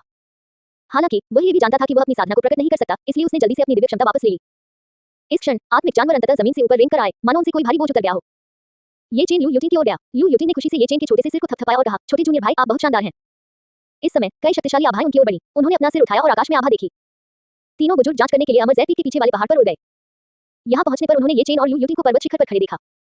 तीनों बुजुर्ग तुरंत उन दोनों के सामने आ गए। ये चेन पवित्र मां अमर ज़ेड का बेटा था और लू यूटिन भी एक प्रतिभाशाली जानवर प्रशिक्षक था। तो वे ये चेन और लू यूटिन के बारे में कैसे नहीं जानते थे? नमस्कार बड़ों। लू यूटिन जल्दी से ये चेन को लेकर आया और झुककर प्रणाम किया। इस समय तीनों बुजुर्गों ने ये चेन और लू यूटिन को देखा और तुरंत पूछा, तुम दोनों हमेशा से यहाँ थे? उन दोनों ने सिर हिलाया। एज बाइप ऑफ फ्यूचर। बुजुर्गों ने लू यूटिन को देखा और पूछा, जब तुम यहाँ थे तो क्या तुमने एक शक्तिशाली व्यक्ति को देखा जिसने सभी जानवरों को अपने अधीन कर लिया था? इस समय ये चेन को पता था कि तीनों बुजुर्ग क्यों आए थे। ऐसा इसलिए हुआ होगा क्योंकि उसने सभी जानवरों को अपने अधीन कर लिया था और कबीले के बुजुर्गों को सचेत कर दिया था।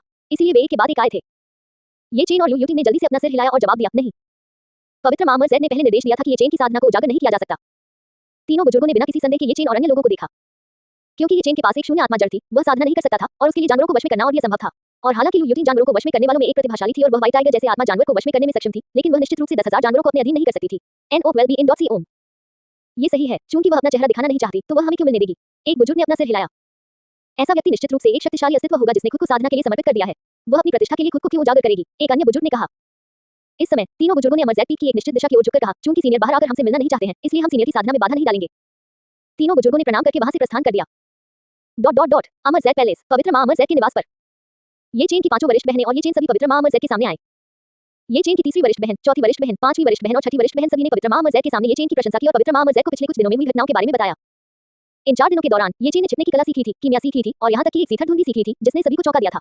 इससे भी ज्यादा हास्यास्पद बात यह थी कि ये चेन ने अपनी आभा छोड़ दी थी, जिससे अमर ज़ेड पीक के सभी जानवर सीधे उसके अधीन हो गए थे। ये चेन की वरिष्ठ बहनों की बातें सुनने के बाद पवित्र मां अमर ज़ेड के चेहरे पर अतुलनीय आश्चर्य दिखाई दिया। उसे उम्मीद नहीं थी कि उसके बेटे में इतनी अच्छी प्रतिभा होगी। इस समय ये चेन की 7वीं वरिष्ठ बहन झाओ शियाओ अपनी वरिष्ठ बहनों की बातें सुनते हुए तिरस्कार भरे भाव के साथ ठंडी सांसें ले रही थी। मूलतः वह संत अमर ज़ेड की 7 शिष्याओं में सबसे प्रतिभाशाली थी।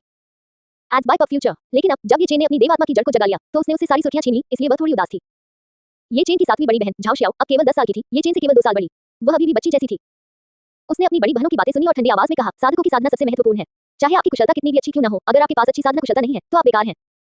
झाओ शियाओ की ठंडी खर्राटे सुनकर वरिष्ठ बहनों ने झाओ शियाओ को देखा और पूछा, क्या छोटी जूनियर बहन, जब आप हमें लिटिल चेन की प्रशंसा करते हुए देखती हैं तो आपको जलन होती है? मुझे जलन नहीं हो रही है, मैं इस बच्चे से जलन नहीं करूंगी। झाओ शियाओ ने चेहरे पर गुस्सा दिखाते हुए कहा। ये चेन मन ही मन मुस्कुराया। अब उसके शरीर में 20 साल की आत्मा थी, उसे 10 साल के बच्चे से क्या परेशानी हो सकती थी?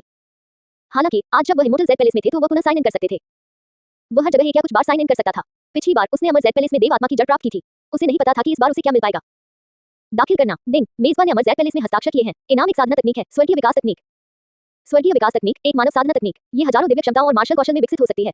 जब उच्च क्षेत्र में साधना की जाती है तो ये स्वर्ग के रहस्यों को तोड़ सकती है और स्वर्ग और पृथ्वी के महान दाव के समान मार्ग पर यात्रा कर सकती है। यह मानव जाति की सबसे शक्तिशाली साधना तकनीकों में से एक है। खेती की तकनीक वितरित की गई है। क्या आप इसकी खेती करना चाहते हैं? स्वर्गीय विकास तकनीक। ये चेन हैरान रह गया। इससे पहले उन्होंने देव चरवाही तकनीक पर हस्ताक्षर किए थे। देव चरवाही तकनीक अन्य जातियों को दबा सकती थी और यह स्वर्गीय विकास तकनीक मानव जाति की सबसे शक्तिशाली साधना तकनीकों में से एक थी। चाहे वह कोई भी हो, यह एक परम साधना तकनीक थी। वह ऐसी साधना तकनीक कैसे नहीं अपना सकता था? खेती करो, ये चेन ने तुरंत अपने दिल में कहा। मेजबान ने इसे सफलतापूर्वक विकसित किया है। अब आपके पास स्वर्गीय विकास कला का पहला स्तर है। तुरंत ही आध्यात्मिक ऊर्जा ये चेन की ओर प्रवाहित हुई। इस समय ये चेन की वरिष्ठ बहनें पवित्र मां अमर ज़ेड के साथ बातचीत और हंसी मजाक कर रही थी। ये चेन के शरीर से की हुई जीवन शक्ति उमड़ पड़ी और आध्यात्मिक ऊर्जा लगातार ये चेन के शरीर में प्रवाहित हो रही थी। इस समय ये चेन ने वास्तव में एक सफलता के संकेत दिखाए। ये जानना जरूरी था कि ये चेन ने सिर्फ 3 दिन पहले ही साधना शुरू की थी। दूसरे दिन वह क्यूई शोधन क्षेत्र में प्रवेश कर गया और नींव स्थापना क्षेत्र में पहुंच गया। क्या ये हो सकता है कि ये चेन फिर से प्रवेश करने वाला था? इस समय ये चेन की साधना बढ़ती रही और वह सीधे नींव स्थापना क्षेत्र के प्रारंभिक चरण से नींव स्थापना क्षेत्र के मध्य चरण की ओर बढ़ गई। ये दृश्य देखकर पवित्र मां अमर जैद और ये चेन की वरिष्ठ बहनें सभी अचंभित रह गईं। ये चेन 2 दिन पहले ही फाउंडेशन स्थापना क्षेत्र में प्रवेश कर चुका था और केवल 2 दिनों में ये चेन पहले ही फाउंडेशन स्थापना क्षेत्र के मध्यवर्ती चरण तक पहुंच चुका था। इस प्रकार की साधना की गति वास्तव में स्वर्ग विरोधी थी, है ना? झाओ शियाओ, जिसने अभी कहा था कि ये चेन का साधना स्तर कम है, अब मुंह बनाकर बैठ गई और इतनी सदमे में थी कि बोल नहीं पा रही थी। झाओ शियाओ बहुत आश्चर्यचकित हुआ। उसने सोचा कि उसके छोटे भाई ने अपनी ईश्वरीय आत्मा की जड़ को जागृत कर लिया है और वह थोड़ा अधिक प्रतिभाशाली है, लेकिन उसने उसकी प्रतिभा इतनी अच्छी होने की उम्मीद नहीं की थी। झाओ शियाओ एक घमंडी व्यक्ति थी। उसे अमर भाग्य पवित्र भूमि की नंबर 1 प्रतिभा के रूप में जाना जाता था। यहाँ तक कि अन्य चोटियों के प्रतिभाशाली लोग भी उसके जितने प्रतिभाशाली नहीं थे, लेकिन उसे उम्मीद नहीं थी कि वह अपने कनिष्ठ भाई से हार जाएगी। याओ याओ, तुम चिंतित हो, मियाओ हान ने उसे उकसाया। हालांकि झाओ शियाओ को गर्व था, फिर भी वह अपने छोटे कनिष्ठ भाई को पसंद करती थी। ये चेन को याद आया कि जब वह छोटा था तो हर बार जब अन्य बच्चे उसे परेशान करते थे तो झाओ शियाओ ही था जो उसके लिए खड़ा होता था और उन शरारती बच्चों को भगा देता था। भले ही छोटे भाई की प्रतिभा मुझसे बेहतर हो, लेकिन साधना सिर्फ प्रतिभा पर निर्भर नहीं करती। इस दुनिया में ताकत सबसे महत्वपूर्ण है। मास्टर, मुझे लगता है कि मैं भविष्य में छोटे भाई की ताकत का परीक्षण करूंगा। झाओ शियाओ ने संत अमर जैद को देखा और कहा।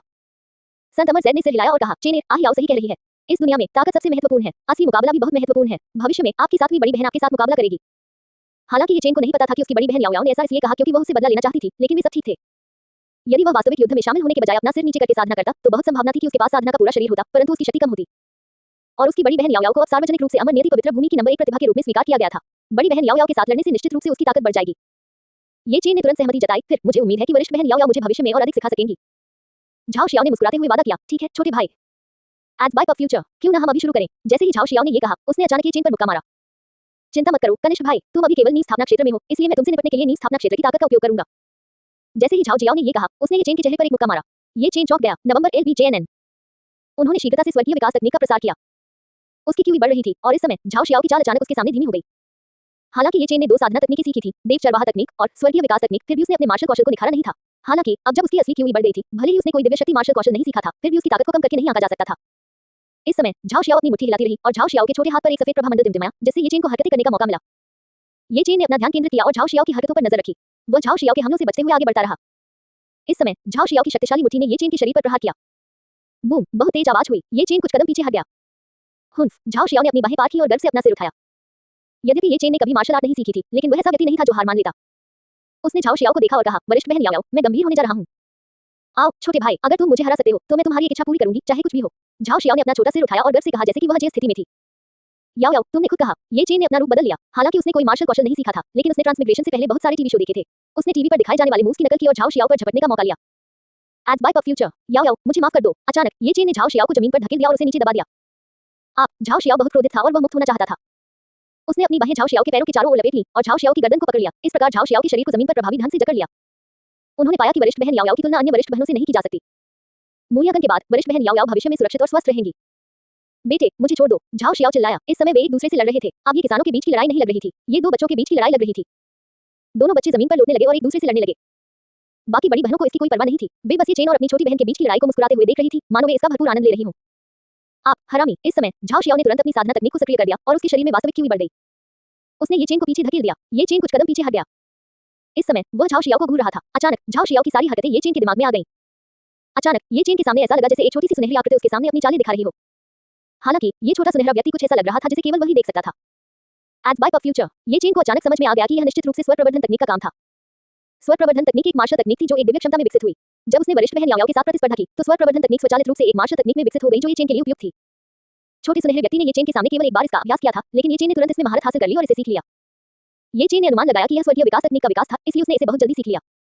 छोटे भाई, तुम्हें युद्ध के गुणों की परवाह नहीं है, क्या तुम खुलेआम लड़ने की हिम्मत रखते हो? झाओ शियाओ ने ये चेन को देखा और पूछा। ये चेन मुस्कुराया और अपनी छोटी बड़ी बहन की ओर देखा। ठीक है बड़ी बहन याओ याओ, मैं आपकी इच्छा के अनुसार कार्य करूंगा। इस समय झाओ शियाओ ने अपनी असली क्यूई को प्रसारित किया और एक विशाल चाप बनाया, जिसने तुरंत ये चेन पर प्रहार किया। ये चेन को स्वर्गीय भविष्यवाणी तकनीक से विकसित मार्शल तकनीक याद आई और उसने अपनी हथेली से वार किया। प्रकाश की ये किरण झाओ शियाओ के चाप से टकराई। बूम, एक जोरदार आवाज सुनाई दी। झाओ शियाओ दर्जनों कदम पीछे हट गया, जबकि ये चेन स्थिर खड़ा रहा और बिल्कुल भी नहीं हिला। इस समय कुछ वरिष्ठ बहनें जो मूल रूप से शो देख रही थी, वे ये चेन को आश्चर्य से देखने लगी। वे पुनः चौंक कर चुप हो गए। यहाँ तक कि पवित्र मां अमर जैद भी ये चेन से हैरान थी। वे इस पर विश्वास नहीं कर सके। वे अच्छी तरह जानते थे कि ये चेन ने कभी कोई दिव्य क्षमता या मार्शल तकनीक नहीं सीखी थी। दूसरे शब्दों में, ये कुछ ऐसा था जो ये चेन ने खुद बनाया था। इस समय वे बहुत सदमे में थे। सिर्फ इसलिए कि कोई प्रतिभाशाली है इसका मतलब यह नहीं है कि वह भविष्य में बहुत आगे जा सकेगा। हालांकि चूंकि ये चेन अपनी स्वयं की मार्शल तकनीक बनाने में सक्षम था, ये साबित करने के लिए पर्याप्त था कि ये चेन की समझ की क्षमता बहुत अधिक थी। मेरा बेटा ईश्वरीय आत्मा की जड़ पाने के योग्य है। अगर वह अपना खुद का मार्शल कौशल बना सकता है, तो वह निश्चित रूप से भविष्य में एक महान सम्राट बनेगा। संत अमर जैद ने उत्साह से कहा। झाओ शियाओ को ये चेन ने पीछे धकेल दिया और वह चौंक गई। वह ये चेन से फिर चौंक गई। ये चेन न केवल साधना में प्रतिभाशाली था, बल्कि उसकी समझ भी बहुत अच्छी थी। उसे यह स्वीकार करना पड़ा। वरिष्ठ बहन याओ याओ, क्या आप अभी भी लड़ना चाहती हैं? ये चेन ने झाओ शियाओ को देखा और पूछा। हुन्फ, झाओ शियाओ ने नाक भान सिकुड़ी और मुंह फेर लिया। एड्स, ठीक इसी तरह ये चेन ने अपनी वरिष्ठ बहनों के साथ अमर ज़ैड पीक पर अपना साधना जीवन शुरू किया। इन 5 वरिष्ठ बहनों के अलावा ये चेन की 2 अन्य वरिष्ठ बहनें भी थीं। उसकी सबसे बड़ी वरिष्ठ बहन शुकिवा और दूसरी वरिष्ठ बहन मुरोंग किंगबिक्सु। बस सबसे बड़ी वरिष्ठ बहन अभी तक अपने अनुभवात्मक प्रशिक्षण से वापस नहीं लौटी थी। और दूसरी वरिष्ठ बहन मुरोंग किंगबिक्सु वर्तमान में बंद कमरे में साधना कर रही थी, अपनी तलवारबाजी को संयमित कर रही थी। ये चेन परिवर्तन की कला और भेस बदलने की कला सीखने के लिए हर दिन म्याओहान का अनुसरण करता था। जहां तक उस कला की बात है जिस पर म्याओहान को गर्व था, ये चेन को अस्थायी रूप से उसमें कोई दिलचस्पी नहीं थी। उसने अपनी चौथी बड़ी बहन का अनुसरण करके कीमिया, हथियार, तावीज़ और ताबीज़ की कला सीखी, अपनी 5वीं बड़ी बहन का अनुसरण करके जिथ, शतरंज, सुलेख और पेंटिंग सीखी। जबकि उसने अपनी छठी बड़ी बहन का अनुसरण करके जानवरों को वश में करने की कला सीखी और फिर अपनी 7वीं बड़ी बहन का अनुसरण किया। सीखने लायक कुछ भी नहीं लगा। उसने हर बार बस एक मार्शल तकनीक बनाई और अपनी 7वीं बड़ी बहन को हरा दिया। ये चेन का जीवन बहुत संतुष्ट था। बेशक उसे हर दिन साइन इन करना पड़ता था।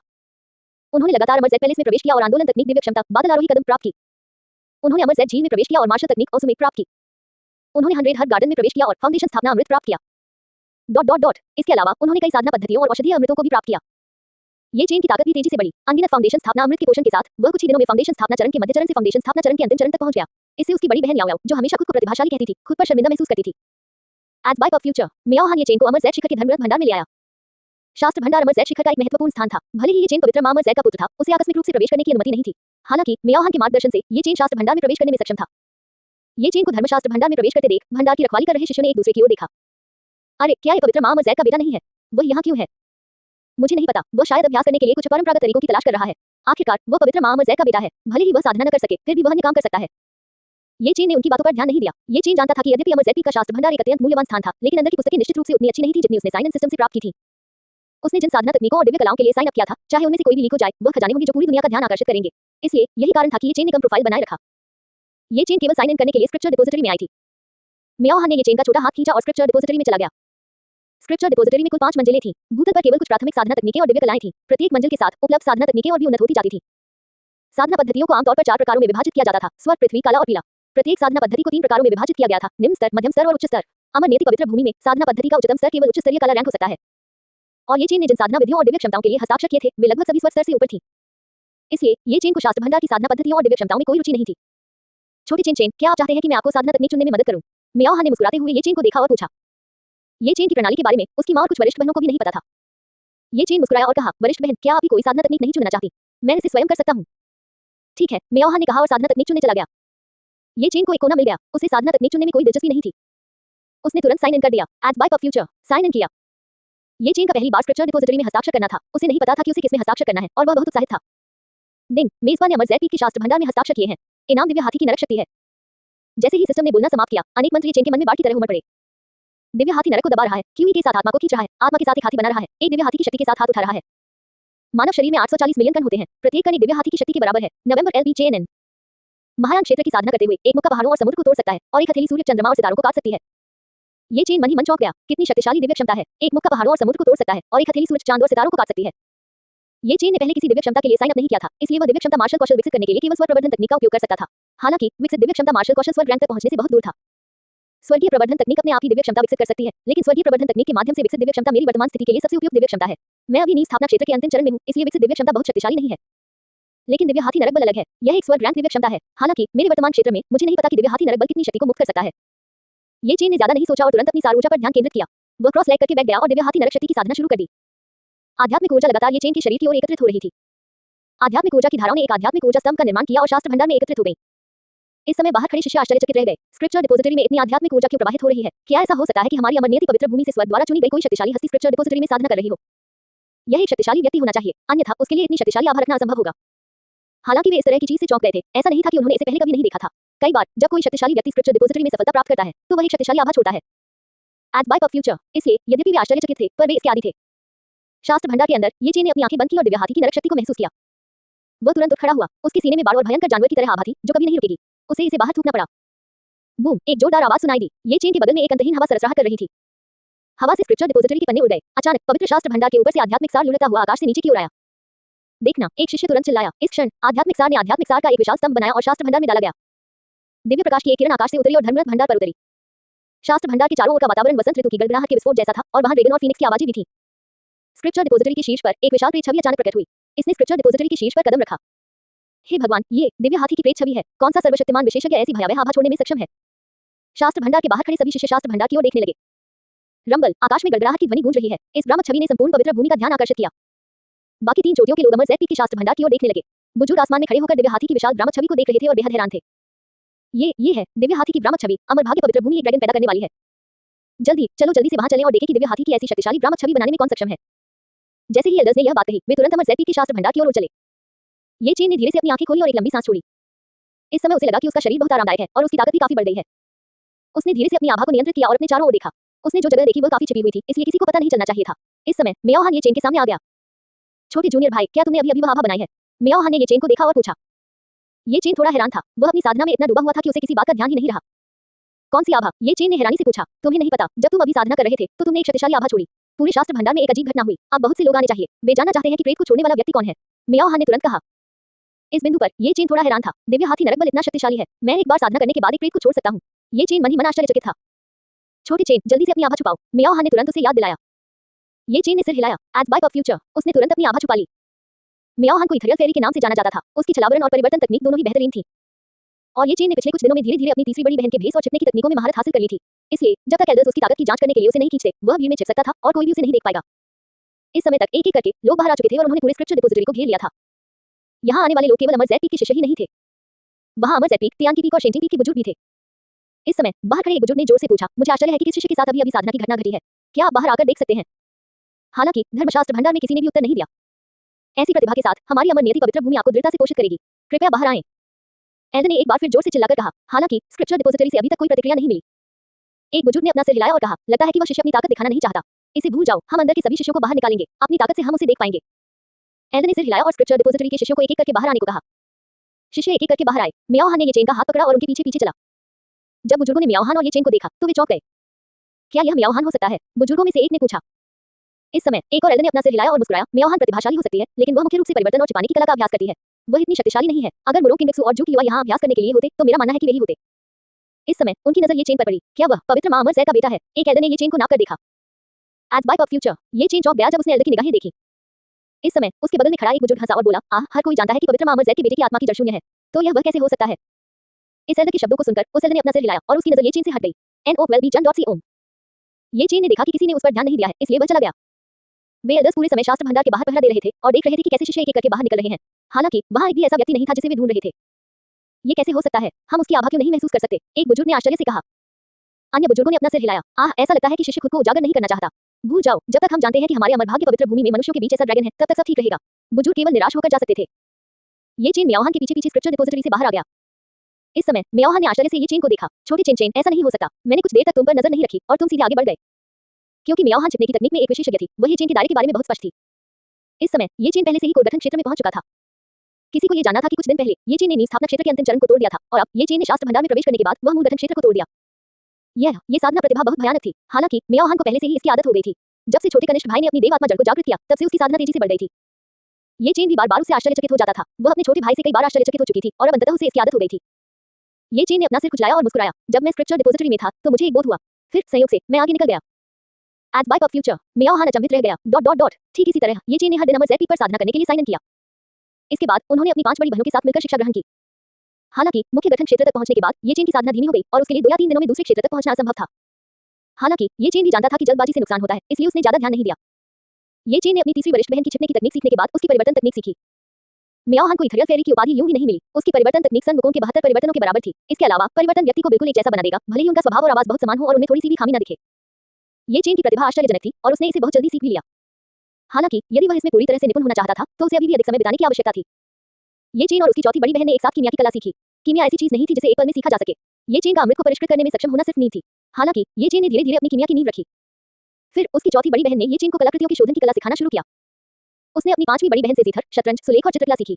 जीथर के बारे में जब से ये चेन ने the song of great oblivion में महारत हासिल की थी, तब से उसकी प्रतिभा भी उत्तेजित हो गई थी। ये चेन ने भी अपनी 5वीं बड़ी बहन का अनुसरण करते हुए कई अन्य संगीत रचनाएं सीखी और बजाई। उनकी 5वीं बड़ी बहन ने देखा कि ये चेन ने लगभग जिथर की कला में महारत हासिल कर ली है, इसलिए उसने ये चेन को शतरंज, सुलेख और चित्रकला सिखाना शुरू कर दिया। अपनी 5वीं बड़ी बहन के साथ ये चेन हर दिन जिथर और शतरंज खेलता था, कविताएं लिखता था और पेंटिंग करता था। ये सब कुछ हद तक मजेदार था। जहां तक उसकी छठी बड़ी बहन का सवाल है, ये चेन के पास देव चरवाहे की कला थी। चाहे वह किसी भी तरह का आत्मिक जानवर हो, ये चेन उसे सीधे अपने दबाव से डरा सकता था। हालांकि उसकी छठी बड़ी बहन न केवल एक आध्यात्मिक जानवर वश में करने वाली थी, बल्कि एक आध्यात्मिक भूत और आत्मा वश में करने वाली भी थी। वह सभी प्रकार की अजीब तकनीकों में निपुण थी। अगर ये चेन छठी बड़ी बहन की अजीब तकनीकों को सीखना चाहता था, तो उसे बहुत लंबे समय की आवश्यकता होगी।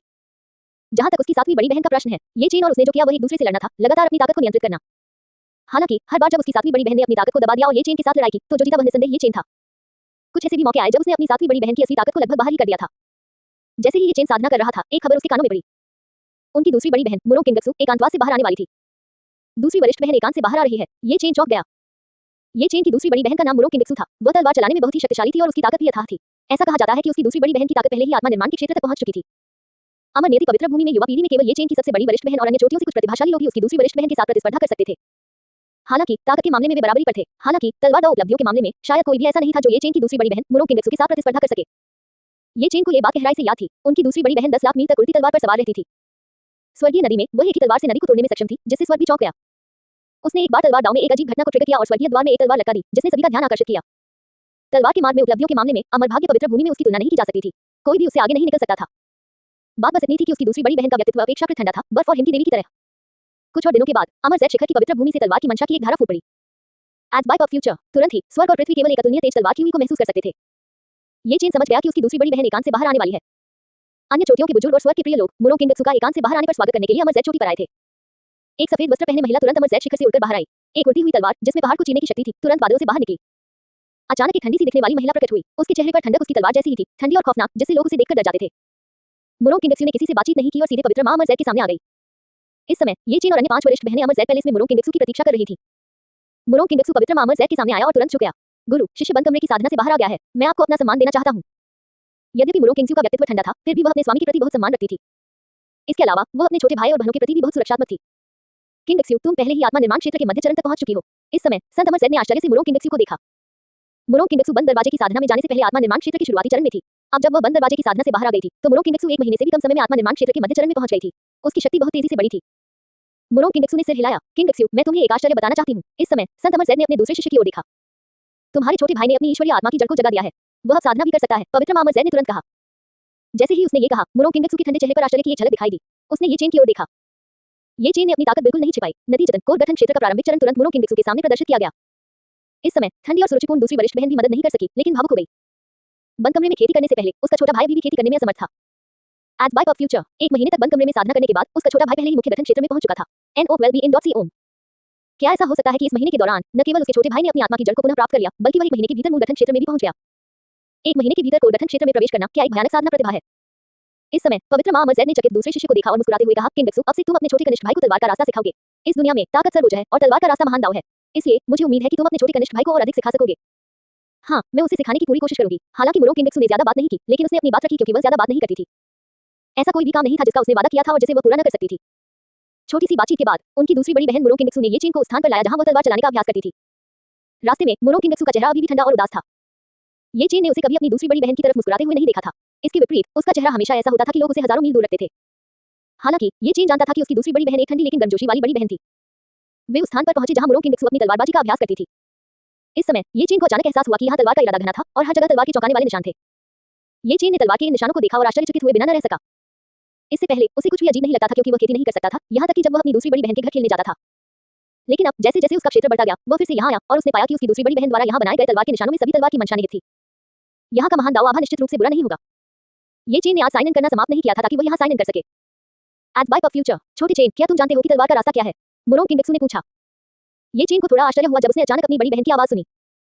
उसकी दूसरी बड़ी बहन ज्यादा बात नहीं करती थी, इसलिए जब उसने अपना मुंह खोला तो ये चेन अपने विचारों से जाग गया। तलवार का रास्ता क्या है? ये चेन ने अपना सिर थोड़ा ऊपर उठाया और उसकी नजर अपनी दूसरी बड़ी बहन की छाती को छू गई। उसने देखा कि उसकी दूसरी बड़ी बहन भी दुबली पतली और सुंदर थी, जो उसकी तीसरी बड़ी बहन से ज्यादा कमजोर नहीं थी। हालांकि उसकी दूसरी बड़ी बहन की लंबी कड़ाईदार टांगें शायद उसकी बड़ी बहनों में बेजोड़ थी। छोटा चेन, उसकी दूसरी बड़ी बहन ने फिर पुकारा। ये चेन को तुरंत होश आ गया और उसका चेहरा हल्का लाल हो गया। उसकी दूसरी बड़ी बहन ने उससे पूछा कि तलवार का रास्ता क्या है? क्यों? उसने गलत सोचा। ये चेन, तुम यहाँ तलवारबाजी सीखने आए हो? ये चेन ने अपने दिल में खुद को याद दिलाया। मुझे नहीं पता, ये चेन ने ईमानदारी से जवाब दिया।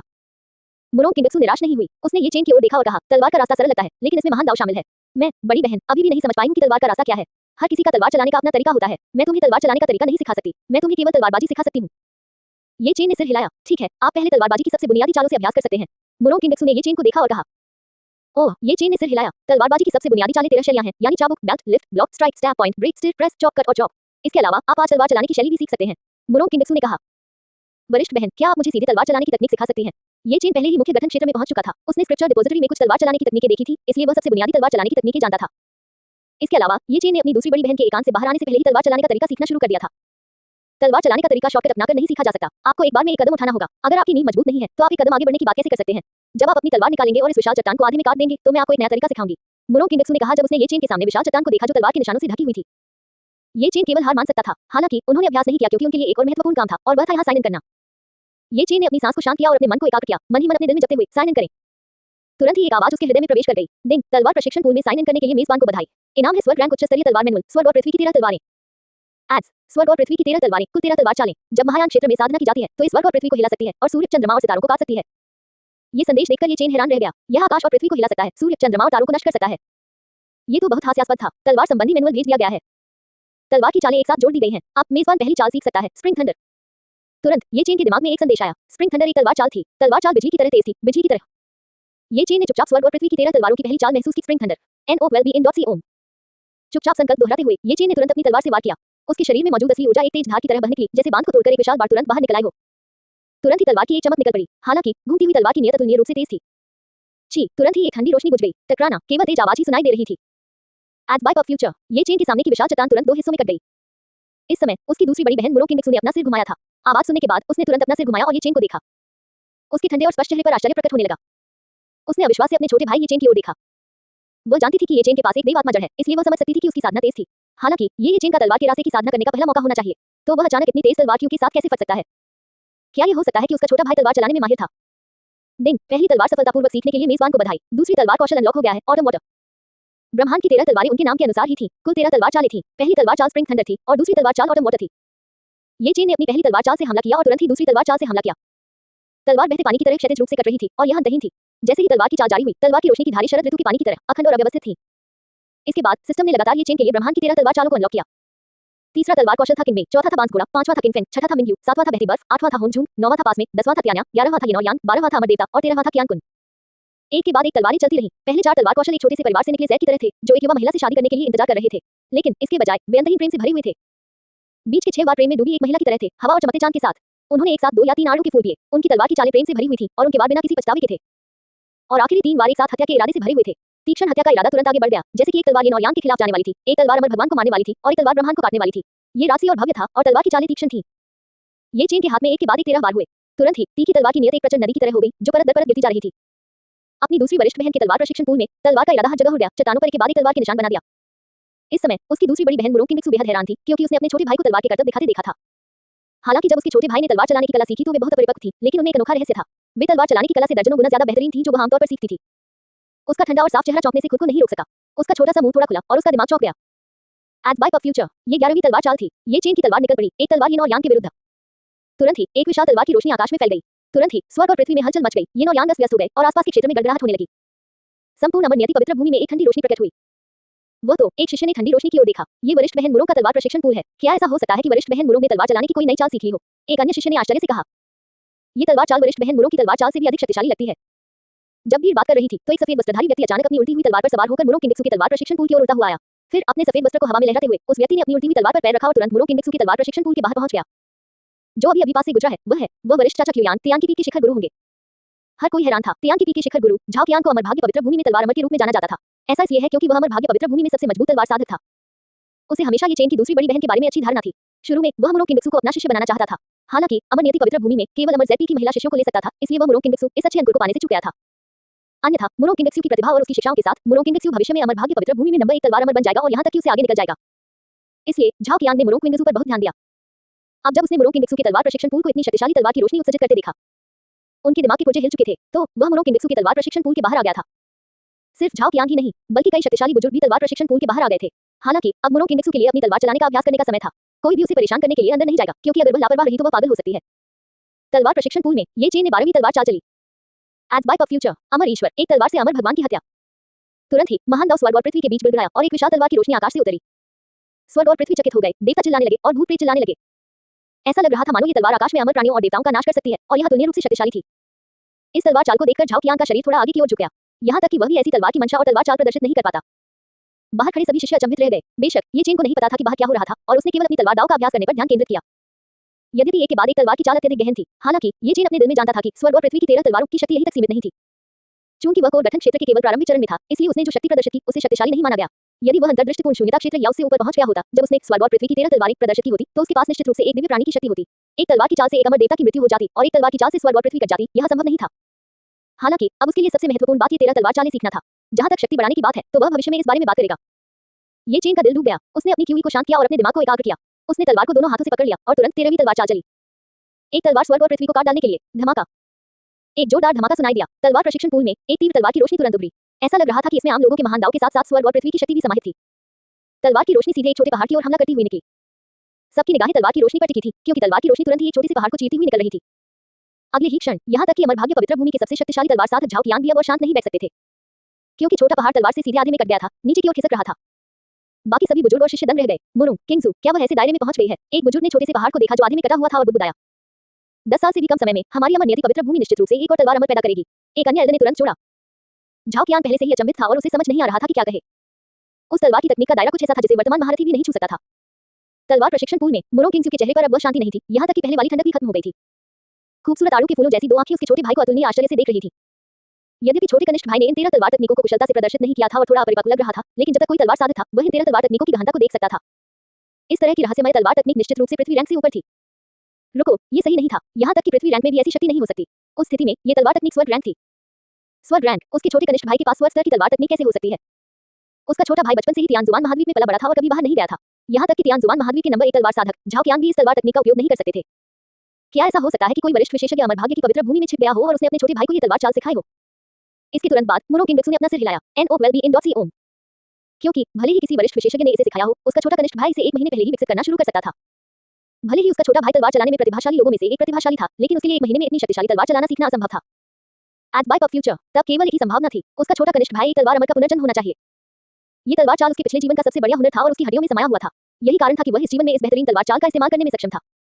मुरुंग किंगजू को अभी भी याद है कि उसकी छोटी बहनों ने कहा था कि चाहे उसका छोटा भाई कुछ भी सीख ले, वह उसे एक बार में ही सीख लेगा। इसके अलावा वह न केवल इसे सीख सकता था, बल्कि हर बार जब वह इसका प्रयोग करता था, तो यह आश्चर्यजनक होता था। उस मामले में ये चेन शायद न केवल एक तलवार अमर था, बल्कि स्वर्ग से निर्वासित अमर भी था जिसे मानव दुनिया में पदावनत किया गया था। तभी वह ये सब करने में सक्षम हो पाया होगा। अब मुरुंग किंगजू को समझ में आ गया कि उसके स्वामी ने उसे और अन्य लोगों को उसके छोटे भाई की साधना प्रतिभा को प्रकट करने की अनुमति क्यों नहीं दी। ये चेन स्वर्ग से निर्वासित एक अमर व्यक्ति था। यदि यह बात बाहर आ गई और बाहरी दुनिया को इसके बारे में पता चल गया, तो संभवतः कई अमर संप्रदाय और पवित्र भूमि इस अपरिष्कृत सेट के टुकड़े के लिए लड़ेंगे।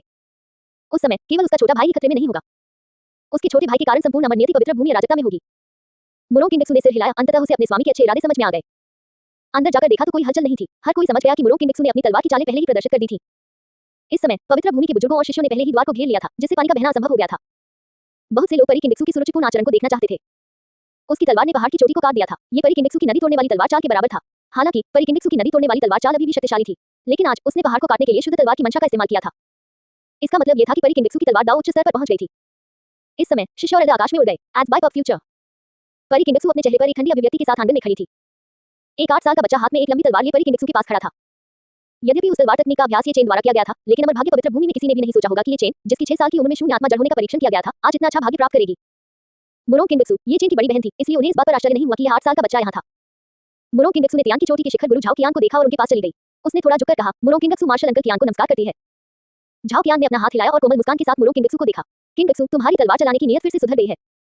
मुरुंग किंगजू हैरान थी। उसने अपने छोटे भाई की तरफ देखा और देखा कि सभी को लगा कि उसने ही ये तलवार चाल चली थी। शुरू में मुरुंग किंगजू को श्रेय लेना पसंद नहीं था, लेकिन वह अपने कनिष्ठ भाई को इसे छिपाने में मदद करना चाहती थी, इसलिए वह केवल जवाब दे सकी, मुझे अभी अचानक एक आभास हुआ और मैंने ये तलवार चाल चल दी। इस समय झाओ कियांग ने उत्साह से मुरुंग किंगजू को देखा और प्रशंसा की, बुरा नहीं, बुरा नहीं। मुझे डर है कि 10 साल से भी कम समय में मैं तुम्हारा मुकाबला नहीं कर पाऊंगा। मार्शल अंकल, आप मेरी चापलूसी कर रहे हैं, मुरुंग किंगजू ने जल्दी से कहा। मुझे आश्चर्य है कि क्या इस तलवार चाल का कोई नाम है? झाओ कियांग ने मुरुंग किंगजू को देखा और पूछा। मुरुंग किंगजू थोड़ा परेशान था। यह कोई तलवार चाल नहीं थी जो उसने इस्तेमाल की थी। इस समय ये चेन दौड़कर आए और उसने सीनियर बहन की आसीन खींच ली। सीनियर बहन, इस तलवार चाल में कुल 13 तलवार चालें हैं और यह बहुत शक्तिशाली है। हम इसे स्वर्ग और पृथ्वी की 13 तलवारें क्यों नहीं कहते? ये देखकर कि उसके छोटे भाई ने उसे इस मुश्किल से बाहर निकालने में मदद की है, मुरुंग किंगजू ने तुरंत कहा, ठीक है, चलो इसे स्वर्ग और पृथ्वी की 13 तलवारें कहते हैं। इस समय झाओ कियांग ने मन ही मन कहा, स्वर्ग और पृथ्वी की 13 तलवारें। बुरा नहीं, बुरा नहीं, ये नाम अच्छा है। सभी ने मुरुंग किंगजू को देखा। वह न केवल बेहद खूबसूरत थी, बल्कि तलवारबाजी में भी बेहद कुशल थी। वह वाकई बहुत खूबसूरत थी। अब जबकि उसने स्वर्ग और पृथ्वी की 13 तलवारें बना ली थी, तो वह संभवतः कुछ वर्षों में मार्शल चाचा झाओ कियांग से आगे निकल जाएगी और इस अमर क्षेत्र में नंबर 1 तलवार अमर बन जाएगी। मुरुंग किंगजू की अभिव्यक्ति ठंडी और उदासीन थी। उसे दूसरों की निगाहों की परवाह नहीं थी।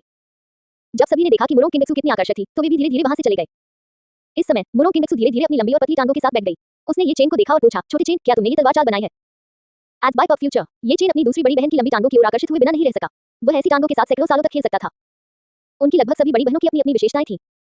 उसकी दूसरी बड़ी बहन के पैर, तीसरी बड़ी बहन की छाती, चौथी बड़ी बहन की कमर, पांचवी बड़ी बहन का चेहरा, छठी बड़ी बहन के हाथ, सातवीं बड़ी बहन के सातवीं बड़ी बहन अभी बड़ी नहीं हुई थी और उसका विकास अभी जारी था। हालांकि वो सादी और साधारण थी, ये भी एक विशेषता थी। अपने छोटे भाई को अपनी लंबी टांगों को घूरते देख मुरो किंगडक्स्यू के ठंडे चेहरे पर थोड़ी लाली दिखाई दी। खांसी खांसी उसकी दूसरी बड़ी बहन को कुछ बार खांसी आई। इस समय ये चेन तुरंत अपने होश में आ गया। वरिष्ठ बहन, आपने क्या कहा? ये चेन ने पूछा। उसकी दूसरी वरिष्ठ बहन ने ये चेन पर आंखें घुमाई और फिर ठंडे स्वर में पूछा, क्या तुमने ये तलवार चाल बनाई है? ये चेन ने सिर हिलाया और कहा, हाँ, जब मैंने तलवार पकड़ी तो मुझे अचानक एक आभास हुआ और मैंने खुद ही इस तलवार को हिलाना शुरू कर दिया। ये सुनकर भले ही उसकी दूसरी वरिष्ठ बहन मानसिक रूप से तैयार थी, वह एक बार फिर ये चेन से हैरान रह गई। ऐसा लग रहा था कि उसका अनुमान सही था, ये चेन एक निर्वासित अमर प्राणी होगा। छोटे भाई, याद रखो, अब से तुम स्वर्ग और पृथ्वी की 13 तलवारों का अभ्यास केवल गुप्त रूप से ही कर सकते हो। तुम दूसरों को इसके बारे में नहीं बता सकते, मुरो किंगडक्स्यू ने आगे कहा। ये चेन ने सिर हिलाया। अब वह 8 साल का बच्चा नहीं रह गया था, उसकी आत्मा अब 21वीं सदी के 20 कुछ साल के युवक की थी। वह स्वाभाविक रूप से ऐसी बातें समझता था। इस समय ये चेन ने अपनी दूसरी वरिष्ठ बहन को देखा और पूछा, वरिष्ठ बहन, मैं आपको ये 13 तलवारें क्यों नहीं सिखाता? ये चेन ने अपनी बड़ी बहन की आंखों में ईर्ष्या की झलक देखी। ये चेन जानता था कि उसकी बड़ी बहन निश्चित रूप से ये तलवार चाल सीखना चाहेगी। हालांकि अपने अहंकार के कारण वह इसे जोर से नहीं कह सकती थी। यह मुरो किंगडक्स्यू मुश्किल स्थिति में थी। आपने पहले ही स्वीकार कर लिया है कि आपने स्वर्ग और पृथ्वी की 13 तलवारें बनाई हैं। यदि आप भविष्य में इसका उपयोग नहीं कर सकते हैं, तो क्या आप उजागर नहीं होंगे? ये चेन ने जल्दी से कहा। उसकी दूसरी बड़ी बहन ने कुछ देर सोचा और हल्के से जवाब दिया, ठीक है। इस समय उसकी दूसरी बड़ी बहन के चेहरे पर एक लंबे समय से खोई हुई मुस्कान प्रकट हुई और उसके चेहरे पर तुरंत 2 गड्ढे पड़ गए। वे डिंपल सबसे खूबसूरत डिंपल थे जो ये चेन ने कभी देखे थे। ये पहली बार था जब ये चेन ने अपनी दूसरी वरिष्ठ बहन को मुस्कुराते हुए देखा था। कहना तो ये था कि दूसरी बड़ी बहन कितनी सुंदर थी। अमर ज़ेड पीक के शिखर पर साइन इन करें और मेजबान को अविनाशी स्वर्ण शरीर से पुरस्कृत किया जाता है। NOWELBEIN.com स्क्रिप्चर डिपॉजिटरी में साइन इन करें और मेजबान को 9 यांग ट्रू आर्ट से पुरस्कृत किया जाता है। अमर ज़ेड हॉल में साइन इन करें और मेजबान को अमर ग्रेट दिव्य तलवार से पुरस्कृत किया जाता है। ... अपनी दूसरी बड़ी बहन के एकांतवास से बाहर आने के बाद ये चेन ने एक सामान्य साधना जीवन जिया। वह दिन में एक बार साइन इन कर सकता था और कई जगहों पर बार-बार साइन इन कर सकता था। उदाहरण के लिए अमर jade palace, scripture depository, 100 herb garden इत्यादि। ये चेन ने इन स्थानों पर हस्ताक्षर किए और कई खजाने प्राप्त किए। उदाहरण के लिए सभी प्रकार के दिव्य हथियार, सभी प्रकार के औषधीय अमृत और सभी प्रकार की मार्शल आर्ट मैनुअल। इसके अलावा ये चेन की विभिन्न ताकतें भी तेजी से बढ़ रही थी। अनजाने में ही 1 साल चुपचाप बीत गया। ये चेन की शक्ति भी नवजात आत्मा क्षेत्र से कोड गठन क्षेत्र के मध्य चरण तक पहुंच गई थी। ये चेन की 7वीं बड़ी बहन अमर नियति पवित्र भूमि की एक प्रतिभाशाली महिला थी। वह भी नवजात आत्मा क्षेत्र के शुरुआती चरण में पहुंच चुकी थी। एज बाइक ऑफ फ्यूचर, दूसरे शब्दों में ये चेन ने अमर भाग्य पवित्र भूमि के नंबर 1 प्रतिभाशाली व्यक्ति झाओ शियाओ को पीछे छोड़ने के लिए केवल 1 वर्ष का उपयोग किया था, जिसने 4 से 5 वर्षों तक साधना की थी। नवजात आत्मा क्षेत्र के ऊपर आत्मा निर्माण क्षेत्र था। आत्मा निर्माण क्षेत्र के ऊपर अंतर्दृष्टिपूर्ण शून्यता क्षेत्र था। अंतर्दृष्टिपूर्ण शून्यता क्षेत्र के ऊपर महायान क्षेत्र था। ये चेन की अन्य वरिष्ठ बहनें सभी आत्मा निर्माण क्षेत्र में थी। जहां तक सबसे बड़ी वरिष्ठ बहन की बात है, जब वह प्रशिक्षण के लिए बाहर गई थी, तब वह आत्मा निर्माण क्षेत्र के उन्नत चरण में थी। अब वह संभवतः अंतर्दृष्टिपूर्ण शून्यता क्षेत्र में थी। पवित्र मां अमर ज़ेड वर्तमान में अंतर्दृष्टिपूर्ण शून्यता क्षेत्र के अंतिम चरण में था। हालांकि ये चेन की साधना गति के साथ वह शायद कुछ वर्षों में अपनी मां से आगे निकल जाएगा। और यहाँ तक कि पवित्र भूमि के संप्रदाय नेता युगसुक केवल महायान क्षेत्र में ही थे। ये चेन की साधना गति के साथ वह संभवतः कुछ वर्षों में अमर भाग्य पवित्र भूमि के संप्रदाय नेता से आगे निकल जाएगा। जैसे जैसे उसकी ताकत बढ़ती गई, ये चेन का ज्ञान भी बढ़ता गया। ये चेन समझ गया कि अमर नियति पवित्र भूमि इस दुनिया का सिर्फ एक छोटा सा कोना है। इसे एक बड़ा संप्रदाय भी नहीं माना जा सकता। इसे सिर्फ एक छोटा सा अमर संप्रदाय ही माना जा सकता है जो मुश्किल से बच सकता है। उसकी थोड़ी सी ताकत बाहरी दुनिया में कुछ भी नहीं थी। चूंकि वह अंततः ऐसी दुनिया में स्थानांतरित हो चुका था, तो वह औसत दर्जे का कैसे बनना चाह सकता था। अब ये चेन को अपनी ताकत बढ़ाने के लिए कड़ी मेहनत करने और जल्द से जल्द खुद को बड़ा करने की जरूरत थी। वर्तमान ये चेन पहले जैसा ही था। हर दिन वह अपनी बड़ी बहन के घर पर खेती करता और उनमें से हर एक से सीखता। रात में उसकी तीसरी बड़ी बहन और चौथी बड़ी बहन ने ये चेन को उनके साथ सोने की अनुमति दी। हर बार जब वह सोता था, तो ये लगभग एक कामुक दृश्य होता था। इसके अलावा ये चेन को हर रात ठीक से नींद नहीं आती थी। उसे सोने के लिए अपने हाथ में कुछ पकड़ना पड़ता था। इसलिए जहां तक उसकी दूसरी बड़ी बहन की बात है, वह और भी अकेली थी। इसके अलावा उसे रात में सोना पसंद नहीं था और वह आमतौर पर खेती बाड़ी में लगी रहती थी। इसलिए उस रात ये चेन खाली कमरे में अकेले ही रह सकता था। जहां तक उसकी 5वीं और 6ठी बहन का सवाल है, हालांकि उन्होंने ये चेन को अपने कमरे में रहने दिया, लेकिन उन्होंने ये चेन के लिए एक बिस्तर तैयार किया और उसे अपने साथ एक ही बिस्तर पर सोने के लिए नहीं बुलाया। इसलिए जब ये चेन रात को सोता था, तो वह अपनी तीसरी बड़ी बहन के कमरे में सोना पसंद करता था। एज बाइक ऑफ फ्यूचर, जहां तक उसकी 7वीं बड़ी बहन की बात है, ये 11 वर्षीय लड़की जो ये चेन से 2 साल बड़ी थी, उसका चेहरा अधिक से अधिक नाजुक था, लेकिन उसका फिगर अभी भी साधारण और सुंदर था। एक ऐसी राजकुमारी जो इतनी छोटी थी कि उसके लिए हवाई अड्डे का टर्मेक ही एक संदूक था। सभी पहलुओं में ये चेन की ताकत भी बहुत बढ़ गई थी। ये चेन ने अपनी तीसरी बड़ी बहन की छिपाने की तकनीक और छलावरण तकनीक में लगभग महारत हासिल कर ली थी। हालांकि उसकी तीसरी बड़ी बहन को अपनी रहस्यवादी तत्व तकनीक पर गर्व था, जिसे ये चेन को अभी सीखना था। उसकी चौथी बड़ी बहन की कीमिया तकनीक पहले ही पूर्णता के स्तर पर पहुंच चुकी थी। ये चेन पहले से ही अपने दम पर कई अमृत, तावीज तकनीक और कलाकृति शोधन तकनीक को परिष्कृत करने में सक्षम था। ये चेन धीरे-धीरे उनमें भी महारत हासिल कर रहा था। ये चेन शतरंज, कला, जीथर और सांस्कृतिक चीजों में भी निपुणता हासिल कर रहा था। उसकी छठी बड़ी बहन की जानवरों को वश में करने की कला और आध्यात्मिक कलाएं ये चेन को आसानी से आती थी। वह उन्हें लगभग सीख ही चुका था। ये चेन की सबसे बड़ी बहन अभी भी प्रशिक्षण के लिए बाहर गई हुई थी और फिलहाल वापस नहीं लौटी थी। ये चेन हर दिन अमर ज़ेड पीक पर हस्ताक्षर करता था, हर दिन साधना करता था और जल्दी से अपने दिन गुजारता था। ये चेन की 6 बड़ी बहनें भी ये चेन के विकास पर ध्यान दे रही थी। अनजाने में समय बीत गया और उन्होंने पाया कि ये चेन की ताकत लगातार बढ़ रही थी। अमर ज़ेड पवित्र वृक्ष के नीचे हस्ताक्षर किए, अनंत वसंत अमृत शास्त्र प्राप्त किया। तलवार प्रशिक्षण पूल में हस्ताक्षर किए, 100 अमर ग्रेड उड़ान तलवारें प्राप्त की। अमर ज़ेड गुप्त कक्ष में हस्ताक्षर किए, ये ज्ञान राक्षसी भगवान आरिक प्राप्त किया। ये चेन ने लगातार अपनी ताकत बढ़ाते हुए साइन इन करना जारी रखा। 2 वर्ष और बीत गए। इस समय ये चेन पहले से ही 11 वर्ष का था और उसकी साधना पहले से ही आत्मा निर्माण क्षेत्र के उन्नत चरण तक पहुंच चुकी थी। इसके अलावा उनकी साधना उनकी कई बड़ी बहनों से भी अधिक ऊंची थी। एज बाइक ऑफ फ्यूचर, इस समय सभी पहलुओं में ये चेन की उपलब्धियां उसकी 6 बड़ी बहनों से आगे निकल गईं। उसकी दूसरी बड़ी बहन के अलावा, जिसकी तलवारबाजी अद्वितीय थी, संभवतः इस समय कोई भी ऐसा नहीं था जो ये चेन का मुकाबला कर सके। इस समय ये चेन को अपनी वरिष्ठ बहनों से शिक्षा लेने की आवश्यकता नहीं थी। इसके बजाय ये चेन की वरिष्ठ बहनें, जो आमतौर पर उसे पढ़ाती थी, ये चेन से सीख रही थी। इस समय ये चेन पहले से ही आत्मा निर्माण क्षेत्र के उन्नत चरण में था। इसलिए अमर नियति पवित्र भूमि के शिष्यों के बीच उसका साधना आधार सर्वोच्च माना जा सकता है। जब तक वह अंतर्दृष्टिपूर्ण शून्यता क्षेत्र तक पहुंच सकता था, वह अमर नियति पवित्र भूमि के बुजुर्गों के समान स्तर पर होगा। उनकी मां पवित्र मां अमरजैद भी अंतर्दृष्टिपूर्ण शून्यता क्षेत्र के उन्नत चरण में थी और अमरजैद की शीर्ष मास्टर बन गई। ये चेन ने 3 वर्षों में लगभग सभी स्थानों पर हस्ताक्षर कर दिए थे जहां अमरजैद भी हस्ताक्षर कर सकता था। यद्यपि कई स्थानों पर बार-बार हस्ताक्षर किए जा सकते थे, लेकिन ये चेन ने पाया कि जैसे-जैसे वह अधिक से अधिक स्थानों पर हस्ताक्षर करेगा, पुरस्कार कम होते जाएंगे। इसलिए ये चेन साइन इन करने के लिए नए स्थान ढूंढना चाहता था। अमर नियति पवित्र भूमि में 4 चोटियां थीं, अमरजैद चोटी, युक्सियाओ चोटी, शेंटिंग चोटी और ट्यांग की चोटी। पिछले 3 वर्षों में ये चेन ने अमरजैद शिखर को कभी नहीं छोड़ा था।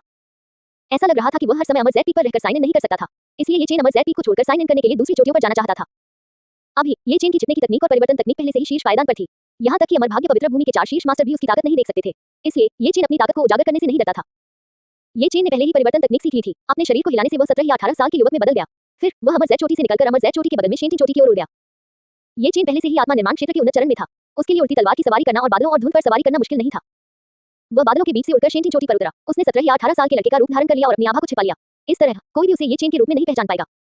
ये चेन कदम दर कदम शेंटिंग चोटी की ओर चला। ये चेन शेंटिंग पीक पर शेंटिंग हॉल में आया था। जब वह अमरजैद हॉल में था, तो उसने पहले ही भगवान की आत्मा की जड़ प्राप्त करने के लिए साइन इन कर लिया था। इसलिए संभवतः ये शेंटिंग हॉल भी बुरा नहीं होगा। चारों ओर आध्यात्मिक ऊर्जा प्रचुर थी तथा हर जगह जीवन शक्ति भरी हुई थी। ये निश्चित रूप से साइन इन करने के लिए एक अच्छी जगह थी। ये चेन ऐसी जगह को कैसे छोड़ सकता था, इसलिए उसने तुरंत क्रॉस लेक बैठने के लिए एक जगह ढूंढ ली। ये चेन ज्यादा देर तक नहीं रुके और तुरंत हस्ताक्षर कर दिए। दाखिल करना, एड्स, दाखिल करना, डिंग। मेजबान ने शेंटिंग पीक पर चेक इन कर लिया है। आपको सत्य की आंख मिल गई है। सत्य की आंख भ्रम को पार कर वास्तविकता का सार देख सकती है। सत्य की आंख के सामने कोई भी भ्रम या कोहरा बेकार है। जैसे ही सिस्टम की आवाज गूंजी, ये चेन की आंखों के ऊपर एक सुनहरी रोशनी प्रकट हुई और चमकती हुई गुजर गई। अचानक ये चेन को लगा जैसे उसकी आंखें बदल गई हैं। उसने जमीन पर पड़े एक पत्थर को देखा। उन्होंने केवल यह पाया कि उनके दिमाग में एक विश्लेषण संदेश प्रकट हुआ था, जो सीधे पत्थर की सामग्री का विश्लेषण कर रहा था। ये आंखें बहुत अच्छी थीं। ये सब कुछ देख सकती थी। उदाहरण के लिए, जब वह खजाने की खोज के लिए बाहरी दुनिया में गया, तो इन आंखों की जोड़ी से वह एक नजर से ही जान सकता था कि क्या खजाना है और क्या नहीं। अरे, मैंने तुम्हें पहले क्यों नहीं देखा? तुम कौन हो? तुम यहाँ क्या कर रहे हो? ये चेन के साइन इन करने के बाद शेंटिंग पीक के 2 या 3 शिष्य ये चेन की ओर बढ़े। ये चेन ने अपनी आंखें उठाई और उनकी ओर देखा। तुरंत ये चेन की आंखों में 3 लोगों के क्षेत्र दिखाई दिए। इनमें से 2 कोर गठन के प्रारंभिक चरण में थे और एक मध्य चरण में था। क्या यह संभव है कि सत्य की यह आंख सीधे दूसरों के दायरे को देख सके? ये चेन बहुत खुश हुआ। ये चेन ने शेंटिंग पीक के शिष्य को देखा और जल्दी से कहा, मैं एक शिष्य हूं जो अभी संप्रदाय में शामिल हुआ हूं। मैं रास्ता भटक गया था और अनजाने में यहाँ आ गया। एज बाय ऑफ फ्यूचर, नौसिखिया, कोई आश्चर्य नहीं कि मैंने कहा कि मैंने तुम्हें पहले नहीं देखा।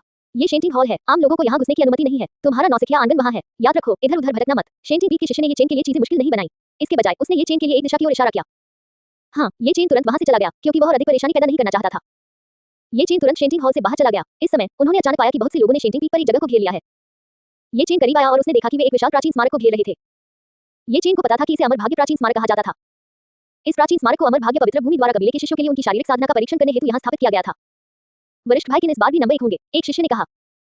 ये चेन अब आत्मा निर्माण के क्षेत्र में था। वह शिष्यों के पीछे खड़े होकर सुन सकता था कि वे क्या कह रहे थे। बेशक वरिष्ठ भाई किन हमारे शेंटिंग पीक के नंबर 1 प्रतिभाशाली व्यक्ति हैं। उन्हें कौन हरा सकता है? दूसरे शिष्य ने कहा। इसी समय सफेद वस्त्र पहने एक शिष्य प्राचीन स्मारक पर आया। उसने अपना हाथ आगे बढ़ाया और अपनी की हुई को इकट्ठा किया। तुरंत उसके हाथ पर एक हल्की नीली रोशनी दिखाई दी। ठंडी हथेली, शिष्य चिल्लाया। उसकी हथेली अमर भाग्य प्राचीन स्मारक पर जा गिरी। बूम, एक तेज आवाज। तुरंत ही प्राचीन स्मारक हल्का सा हिला और चमक उठा। 100,000 किलोग्राम। तुरंत ही प्राचीन स्मारक पर कुछ शब्द अंकित हो गए। इस समय शिष्य ने अपना नाम बताया, झांग तियानहेंग। तुरंत ही झांग तियानहेंग का नाम प्राचीन स्मारक पर दिखाई दिया। ये सीधा ऊपर उठ गया और एक रैंकिंग पर दिखाई दिया। झांग तियानहेंग 100,000 किलोग्राम ताकत, 96वें स्थान पर। एज बाय ऑफ फ्यूचर, ये चेन ने रैंकिंग देखने के लिए अपनी आंखें उठाई। उन्होंने रैंकिंग के शीर्ष पर एक बड़ा नाम देखा, किन यू 1000,000 किलोग्राम ताकत। ये चेन ने किन यू के बारे में भी सुना था। कहा जाता था कि वह शेंटिंग पीक का नंबर 1 जीनियस था और बहुत शक्तिशाली था। ये चेन ने सुना था कि अमर नियति पवित्र भूमि में केवल उसकी सबसे बड़ी और दूसरी वरिष्ठ बहनों में ही उसे मुकाबला करने की ताकत थी। बधाई हो वरिष्ठ भाई झांग, आप अंततः सूची में हैं। इस समय सभी ने तुरंत झांग तियानहेंग को बधाई दी। झांग तियानहेंग ने मुस्कुराते हुए एक विशेषज्ञ की तरह व्यवहार किया। उन्होंने शांति से मुस्कुराते हुए कहा, वास्तव में ये बहुत सरल है। जब तक आप कड़ी मेहनत करने के लिए तैयार हैं, आप ही एक दिन सूची में होंगे। रैंकिंग सूची में कुल 100 लोग थे। जब तक कोई रैंकिंग सूची में जगह बना लेता, उसे पवित्र भूमि के शीर्ष 100 शिष्यों में से एक माना जा सकता था। पवित्र भूमि स्वाभाविक रूप से उनका परिश्रमपूर्वक पालन पोषण करेगी। इसलिए कई लोग अमर भाग्य प्राचीन स्मारक की रैंकिंग सूची को नुकसान पहुंचाने की कोशिश में अपना दिमाग खपा रहे थे। NOWELBEIN.com। इसी समय एक शिष्य प्राचीन स्मारक के सामने प्रकट हुआ। उसने एक ही हथेली से प्रहार किया और पत्थर के स्मारक पर वार कर दिया। धमाका, स्मारक जगमगा उठा। 30,000 किलोग्राम। जाहिर है 30,000 किलो की ताकत सूची में शामिल होने के लिए पर्याप्त नहीं थी। शिष्य ने अपना सिर हिलाया और जाने के लिए मुड़ा। ये चेन ने शांति से स्मारक को देखा। वह ये भी जानना चाहता था कि उसमें कितनी ताकत है। उसने साइन इन किया था और सर्वोच्च संतत्व प्राप्त किया था। इसके अलावा उसने साइन इन किया था और अपने भौतिक शरीर की साधना के लिए कई विधियां प्राप्त की थी। हालांकि वो पिछले 3 वर्षों से साधना कर रहा था और उसने कभी इसका परीक्षण नहीं किया था। इसलिए वह जानना चाहता था कि उसकी वर्तमान शक्ति किस स्तर पर है। मैं अब काफी ऊंचे दायरे में हूँ। मेरी ताकत बहुत कमजोर नहीं होनी चाहिए, है ना?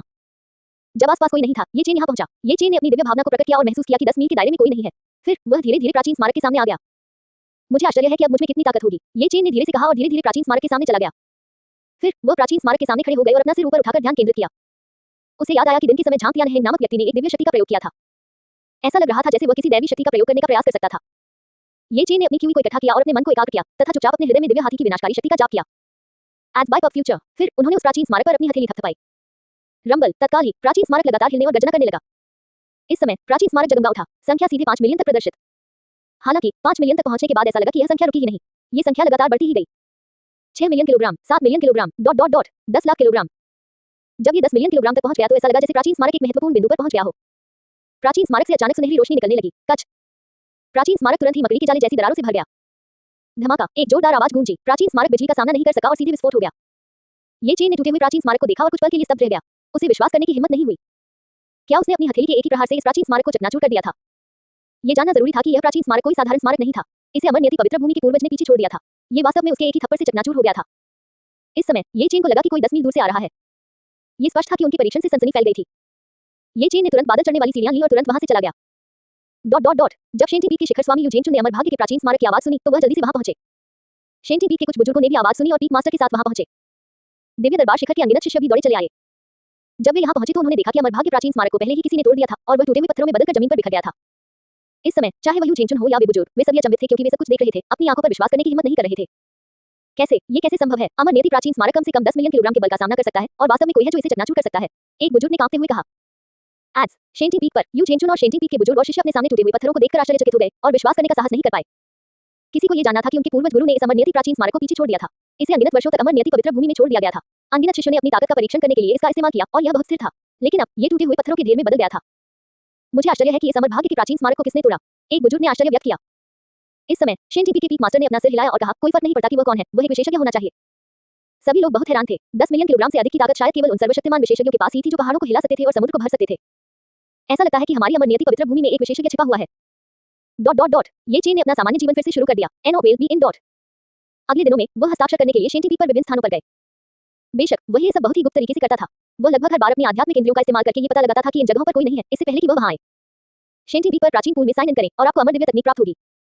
एज बाइक ऑफ फ्यूचर शेंटी पीक के शीर्ष पर साइन इन करें और आपको अवशेष स्वर्ण कोड प्राप्त होगा। डॉट डॉट डॉट शेंटी पीक के संत की मूर्ति के नीचे साइन इन करें और आपको दिव्य क्षमता दानव परिवर्तन प्राप्त होगा। ये चेन दिन में एक बार साइन इन करता था और उसे हर दिन अलग अलग पुरस्कार मिलते थे। ये चेन ने पाया कि यद्यपि वह कई स्थानों पर कई बार हस्ताक्षर कर सकता था, लेकिन पहली बार हस्ताक्षर करने पर मिलने वाला पुरस्कार निश्चित रूप से सबसे उदार होगा और बाद में हस्ताक्षर करने पर मिलने वाला पुरस्कार दूसरे स्थान पर होगा। उदाहरण के लिए अमर जेड पैलेस में अनगिनत बार हस्ताक्षर करने के बाद यदि वह हस्ताक्षर करने जाता तो उसे केवल कुछ अमृत या कुछ साधना तकनीकों से पुरस्कृत किया जाता जो बहुत उपयोगी नहीं थी। इसलिए ये चेन ने साइन इन करने के लिए कुछ नए स्थान खोजने की पूरी कोशिश की। ये चेन एक 17 या 18 वर्षीय शिष्य बन गया और शेंटी चोटी के एक प्रांगण में आया। ये चेन पहले कभी यहाँ नहीं आया था, इसलिए उसे इस जगह के बारे में थोड़ी जिज्ञासा हुई। उसने देखा कि आंगन में एक बहुत बड़ा पेड़ उग रहा है। पेड़ इतना झुका हुआ और घुमावदार था मानो उसका इतिहास 1000 साल से भी पुराना हो। पेड़ के नीचे एक शतरंज की बिसात थी, आसपास कोई नहीं था। ये चेन धीरे धीरे शतरंज की बिसात के सामने पहुंचा। ये चेन को लगा कि यह महान दाव आभा अभी भी काफी मजबूत है, इसलिए उसने आज यहाँ साइन इन करने की योजना बनाई। इस क्षण उसे अचानक एहसास हुआ कि यह शतरंज की बिसात कितनी रहस्यमय थी। ये चेन ने अपनी 5वीं बड़ी बहन की तरह ही जीथर, शतरंज, सुलेख और पेंटिंग सीखी थी। उन्होंने एक बार यीक्सिंग फॉर्मूला नामक शतरंज मैनुअल पर हस्ताक्षर किए थे। यह उस पौराणिक शतरंज के खेल के बारे में था जिसमें सर्वशक्तिमान ने ब्रह्मांड को शतरंज के खेल के रूप में और सितारों को शतरंज की मोहरों के रूप में इस्तेमाल किया था। ये चेन ने शतरंज की किताब का अध्ययन किया और उसकी शतरंज कौशलता तेजी से बढ़ी। ये चेन की शतरंज कौशलता पहले ही 5वीं वरिष्ठ बहन लिशियान से आगे निकल चुकी थी, जो अमर नियति पवित्र भूमि में नंबर 1 शतरंज खिलाड़ी के रूप में जानी जाती थी। हालांकि अपनी 5वीं बड़ी बहन को शर्मिंदा करने के लिए ये चेन हर बार शतरंज खेलते समय जानबूझकर या अनजाने में खेल हार जाता था। जैसे ही ये चेन पेड़ के नीचे पहुंचा, एज बाइक ऑफ फ्यूचर, इस शतरंज के खेल ने उन्हें तुरंत आकर्षित किया। ये चेन ने शतरंज का खेल देखा। ये शतरंज का खेल बहुत रहस्यमय था। काले और सफेद पत्थर बराबरी से मेल खाते थे और बराबरी से मेल खाते थे। काले पत्थर ने सफेद पत्थर को केवल आधे पत्थर से ही हराया। तार्किक रूप से कहें तो सफेद पत्थर के पास कोई रास्ता नहीं था, इसलिए वह खेल हार गया। हालांकि ये चेन के अनुसार सफेद पत्थर नहीं खोया था, इसलिए पैंतरेबाजी के लिए अभी भी जगह थी। जब तक सफेद पत्थर 4/13 पर रखा जाता, ये तार्किक रूप से एक ऐसी जगह थी जो किसी भी हालत में मौत को आमंत्रित करती। यह एक तार्किक जगह थी जहां सफेद पत्थर हार को तुरंत जीत में बदल सकता था और काले पत्थर को एक चौथाई पत्थर से हरा सकता था। हालांकि किसने सोचा था कि यह जगह ऐसी होगी? ये चेन ने अपना सिर हिलाया और मुस्कुराया। फिर वह बैठ गया और धीरे से सफेद टुकड़ा उठाया और उसे 4/13 पर रख दिया। शतरंज की बिसात अचानक चमक उठी और शतरंज की बिसात से बहुरंगी रोशनी की किरण निकली। अचानक एक बूढ़ा आदमी जो भूत जैसा दिख रहा था, शतरंज की बिसात से बाहर निकला। बूढ़ा आदमी शतरंज की बिसात को घूर रहा था और उसकी आंखों में आंसू भर आए। 1000 साल हो गए, 1000 साल हो गए हैं, आखिरकार किसी ने इस शतरंज की बिसात को तोड़ ही दिया। बूढ़ा आदमी रोया और बुदबुदाया। ये चेन ने बूढ़े आदमी को कुछ हैरान होकर देखा। बूढ़े आदमी ने अपना सिर उठाया और उस युवक की ओर देखा जिसने शतरंज की बिसात तोड़ दी थी। तुरंत ही उसे बहुत आश्चर्य हुआ और उसे अपनी आंखों पर विश्वास नहीं हुआ। तुम केवल 11 साल के हो? बूढ़े आदमी ने ये चेन को देखा और पूछा। ये चेन को बहुत झटका लगा। किसी को पता ही नहीं चला कि उसने 18 या 19 साल के नौजवान का भेष बना रखा है, लेकिन ये भूतिया बूढ़ा आदमी एक नजर में उसकी असली उम्र बता सकता था। ये चेन ने सिर हिलाया। इस समय बूढ़ा आदमी जोर से हंसा। हा, शतरंज का खेल जो मैं अपने पूरे जीवन में हल नहीं कर सका, उसे वास्तव में एक 11 वर्षीय बूढ़े ने हल कर दिया। ये सब भाग्य है, ये सब भाग्य है। एज बाइक ऑफ फ्यूचर, बूढ़ा आदमी जोर से हंसा। उसने ये चेन की तरफ देखा और कहा, बच्चे तुम्हें डरने की जरूरत नहीं है। मैं अमर नियति पवित्र भूमि का 3वीं पीढ़ी का संप्रदाय गुरु हूं और अपने पूरे जीवन में शतरंज से जुनूनी रहा हूं। हालांकि उस समय मैं शतरंज के अमर राजा शियुजी से आधे पत्थर से हार गया था। बाद में मैंने अपना पूरा जीवन इस खेल को सुझाने की कोशिश में लगा दिया, लेकिन मैं ऐसा करने में असमर्थ रहा। मैंने ये खेल इस उम्मीद में छोड़ा था कि आने वाली पीढ़ियां इसे हल कर सकेंगी। मुझे उम्मीद नहीं थी कि पिछले 1000 सालों में कोई भी इस शतरंज के खेल को हल नहीं कर पाया, सिर्फ तुम ही। मेरी इच्छा आखिरकार पूरी हो गई। इस समय शतरंज की बिसात से गन ज़ैड का एक टुकड़ा संघनित होकर धीरे-धीरे ये चेन के हाथ में आ गया। मैंने एक बार कहा था कि अगर कोई इस खेल को तोड़ता है तो मैं उसे हमारे अमर भाग्य पवित्र भूमि का ग्रैंड एल्डर बना दूंगा। वह मेरी ही पीढ़ी का होगा और कोई भी अमर भाग्य पवित्र भूमि प्रतिबंध उसे बांध नहीं पाएगा। यह ज़ैड पेंडेंट आपकी पहचान का प्रतीक हो सकता है, इसलिए अब से अमर नियति पवित्र भूमि के संप्रदाय गुरु को भी इस ज़ैड पेंडेंट को देखकर आपके आदेशों को सुनना होगा। ये चेन ये सुनकर चौंक गया। इस बूढ़े व्यक्ति ने अमर नियति पवित्र भूमि की तीसरी पीढ़ी के संप्रदाय गुरु होने का दावा किया। अमर नियति पवित्र भूमि के वर्तमान संप्रदाय गुरु रिवरेंड युक्सियाओ चौथी पीढ़ी के संप्रदाय गुरु थे, तो वह तीसरी पीढ़ी के संप्रदाय गुरु के समान पीढ़ी के थे, जिसका मतलब था कि उनके पास ये ज़ैड पेंडेंट था। भले ही रिवरेंड युक्सियाओ ने उन्हें देखा हो, फिर भी वे उन्हें मार्शल अंकल कहेंगे। ये चेन ने इसकी कल्पना करने की हिम्मत नहीं की। ये चेन ने भूत बुजुर्ग को प्रणाम किया और भूत बुजुर्ग ने संतुष्टि में अपना सिर हिलाया। वह तुरंत हंसा और बोला, मेरी इच्छा पूरी हो गई है, मैं आखिरकार मन की शांति के साथ जा सकता हूँ। बूढ़े आदमी के बोलने के बाद भूत बुजुर्ग धीरे-धीरे ये चेन के सामने से गायब हो गया। ये चेन ने ज़ैड पेंडेंट को हटा दिया और साइन इन करना शुरू कर दिया। दाखिल करना डिंग शेन टीपी के तीसरी पीढ़ी के संप्रदाय गुरु के प्रांगण में हस्ताक्षर करने के लिए मेजबान को बधाई। आपको अलौकिक शक्ति स्वर्गीय जेल हाथ से पुरस्कृत किया जाता है। जब आप महायान क्षेत्र में साधना करेंगे तो आप स्वर्गीय हाथ के साथ आकाश से उतरने में सक्षम होंगे, जो दुनिया को नष्ट कर सकता है। ये चेन हैरान रह गया। यह एक और अद्भुत अलौकिक शक्ति थी। उन्होंने तुरंत ही अलौकिक शक्ति और साधना पद्धति को आत्मसात कर लिया और इस स्थान को छोड़ दिया। युक्सियाओ चोटी आध्यात्मिक गुरु युक्सियाओ ने अचानक अपनी आंखें खोली और अपने ध्यान से जाग उठे। वह चौंक गया, किसी ने उत्तम व्यंजन बयूरो तोड़ दिया। इस समय उसने अपने स्वामी की आत्मा की पट्टिका को देखा और बुदबुदाया, स्वामी आपकी इच्छा अंततः पूरी हो गई। वह धीरे से खड़ा हुआ और इधर-उधर घूमने लगा। 3 साल पहले एक विचार की शक्ति ने अमर भाग्य पवित्र भूमि के सभी जानवरों को आत्मसमर्पण करने के लिए मजबूर कर दिया था। शास्त्र भंडार में साधना ने स्वर पहुंचने वाली घटना को जन्म दिया। 3 साल बाद प्राचीन स्मारक को तोड़ दिया गया और उत्तम खजाना बयूरो को तोड़ दिया गया। अगर यह सब एक व्यक्ति द्वारा किया गया था, तो क्या यह हो सकता है कि हमारी अमर नियति पवित्र भूमि में वास्तव में एक साधु विशेषज्ञ छिपा हुआ है? ये चेन ने हस्ताक्षर किए, साधना की, हस्ताक्षर किए, हर दिन साधना की। हालांकि उसने तीसरी पीढ़ी के संप्रदाय मास्टर का ज़ैड पेंडेंट प्राप्त कर लिया था और अमर नियति पवित्र भूमि का ग्रैंड एल्डर बन गया था, फिर भी ये चेन दिखावा नहीं करेगा। इसके अलावा इस दुनिया में अमर नियति पवित्र भूमि सिर्फ एक छोटा सा संप्रदाय था, इसलिए अमर नियति पवित्र भूमि का ग्रैंड एल्डर होना बहुत प्रभावशाली नहीं होगा। अब जबकि वह अपनी ताकत बढ़ाने के लिए हर दिन इस तरह रह रहा था, तो क्या यह उसके लिए अच्छा नहीं होगा कि वह तब तक इंतजार करे जब तक वह अजय न हो जाए और एकांतवास से बाहर न आ जाए। इसके अलावा उसके साथ अभी भी 6 बड़ी बहनें थी जो फूलों और ज़ैद की तरह थी। ये कहना अतिशयोक्ति नहीं होगी कि इस तरह का जीवन एक देवता का जीवन था। अच्छा, क्या तुमने सुना, रास्ते में कुछ शिष्य इकट्ठे हुए मानो वे कोई छोटी सी खबर बांट रहे हों? क्या? दूसरे शिष्य ने पूछा। मैंने सुना है कि वरिष्ठ बहन जू प्रशिक्षण के लिए पहाड़ से नीचे गई और उन्होंने सुविधाजनक ढंग से कई शैतान दाऊ संप्रदायों को खत्म कर दिया। बड़ी बहन जू बहुत शक्तिशाली है, वह महिलाओं में नायिका है। ये चेन एक तरफ खड़ा होकर उनकी बातें सुन रहा था। ये चेन जानता था कि जिस वरिष्ठ बहन जू के बारे में वे बात कर रहे थे, वह उसकी सबसे बड़ी बहन जू कीवा थी। शू कीवा अपनी मां की पहली शिष्या थी और एक सौम्य बड़ी बहन थी। हालांकि जब वह छोटी थी तो उसकी मां व्यस्त रहती थी, इसलिए उसके पास उसकी देखभाल करने का समय नहीं था। इस दौरान उनकी सबसे बड़ी बहन ने ही उनकी देखभाल की। ये कहा जा सकता है कि जब से वह बड़ा हुआ है, उसकी सबसे बड़ी बहन ने उसकी मां की तुलना में अधिक बार उसकी देखभाल की है। एज बाय ऑफ फ्यूचर प्रारंभ में उनकी सबसे बड़ी बहन को यात्रा करने के लिए पहाड़ से नीचे जाने की अनुमति मिलनी चाहिए थी, लेकिन उनके कारण उन्होंने प्रशिक्षण के लिए पहाड़ से नीचे जाने से पहले उनके 8 साल का होने तक इंतजार किया। इसके अलावा उसकी सबसे बड़ी बहन की ताकत उसकी वरिष्ठ बहनों में सबसे अधिक भयानक होनी चाहिए। पहाड़ से नीचे उतरने से पहले उसकी सबसे बड़ी बहन पहले ही आत्मा निर्माण क्षेत्र के उन्नत चरण तक पहुंच चुकी थी।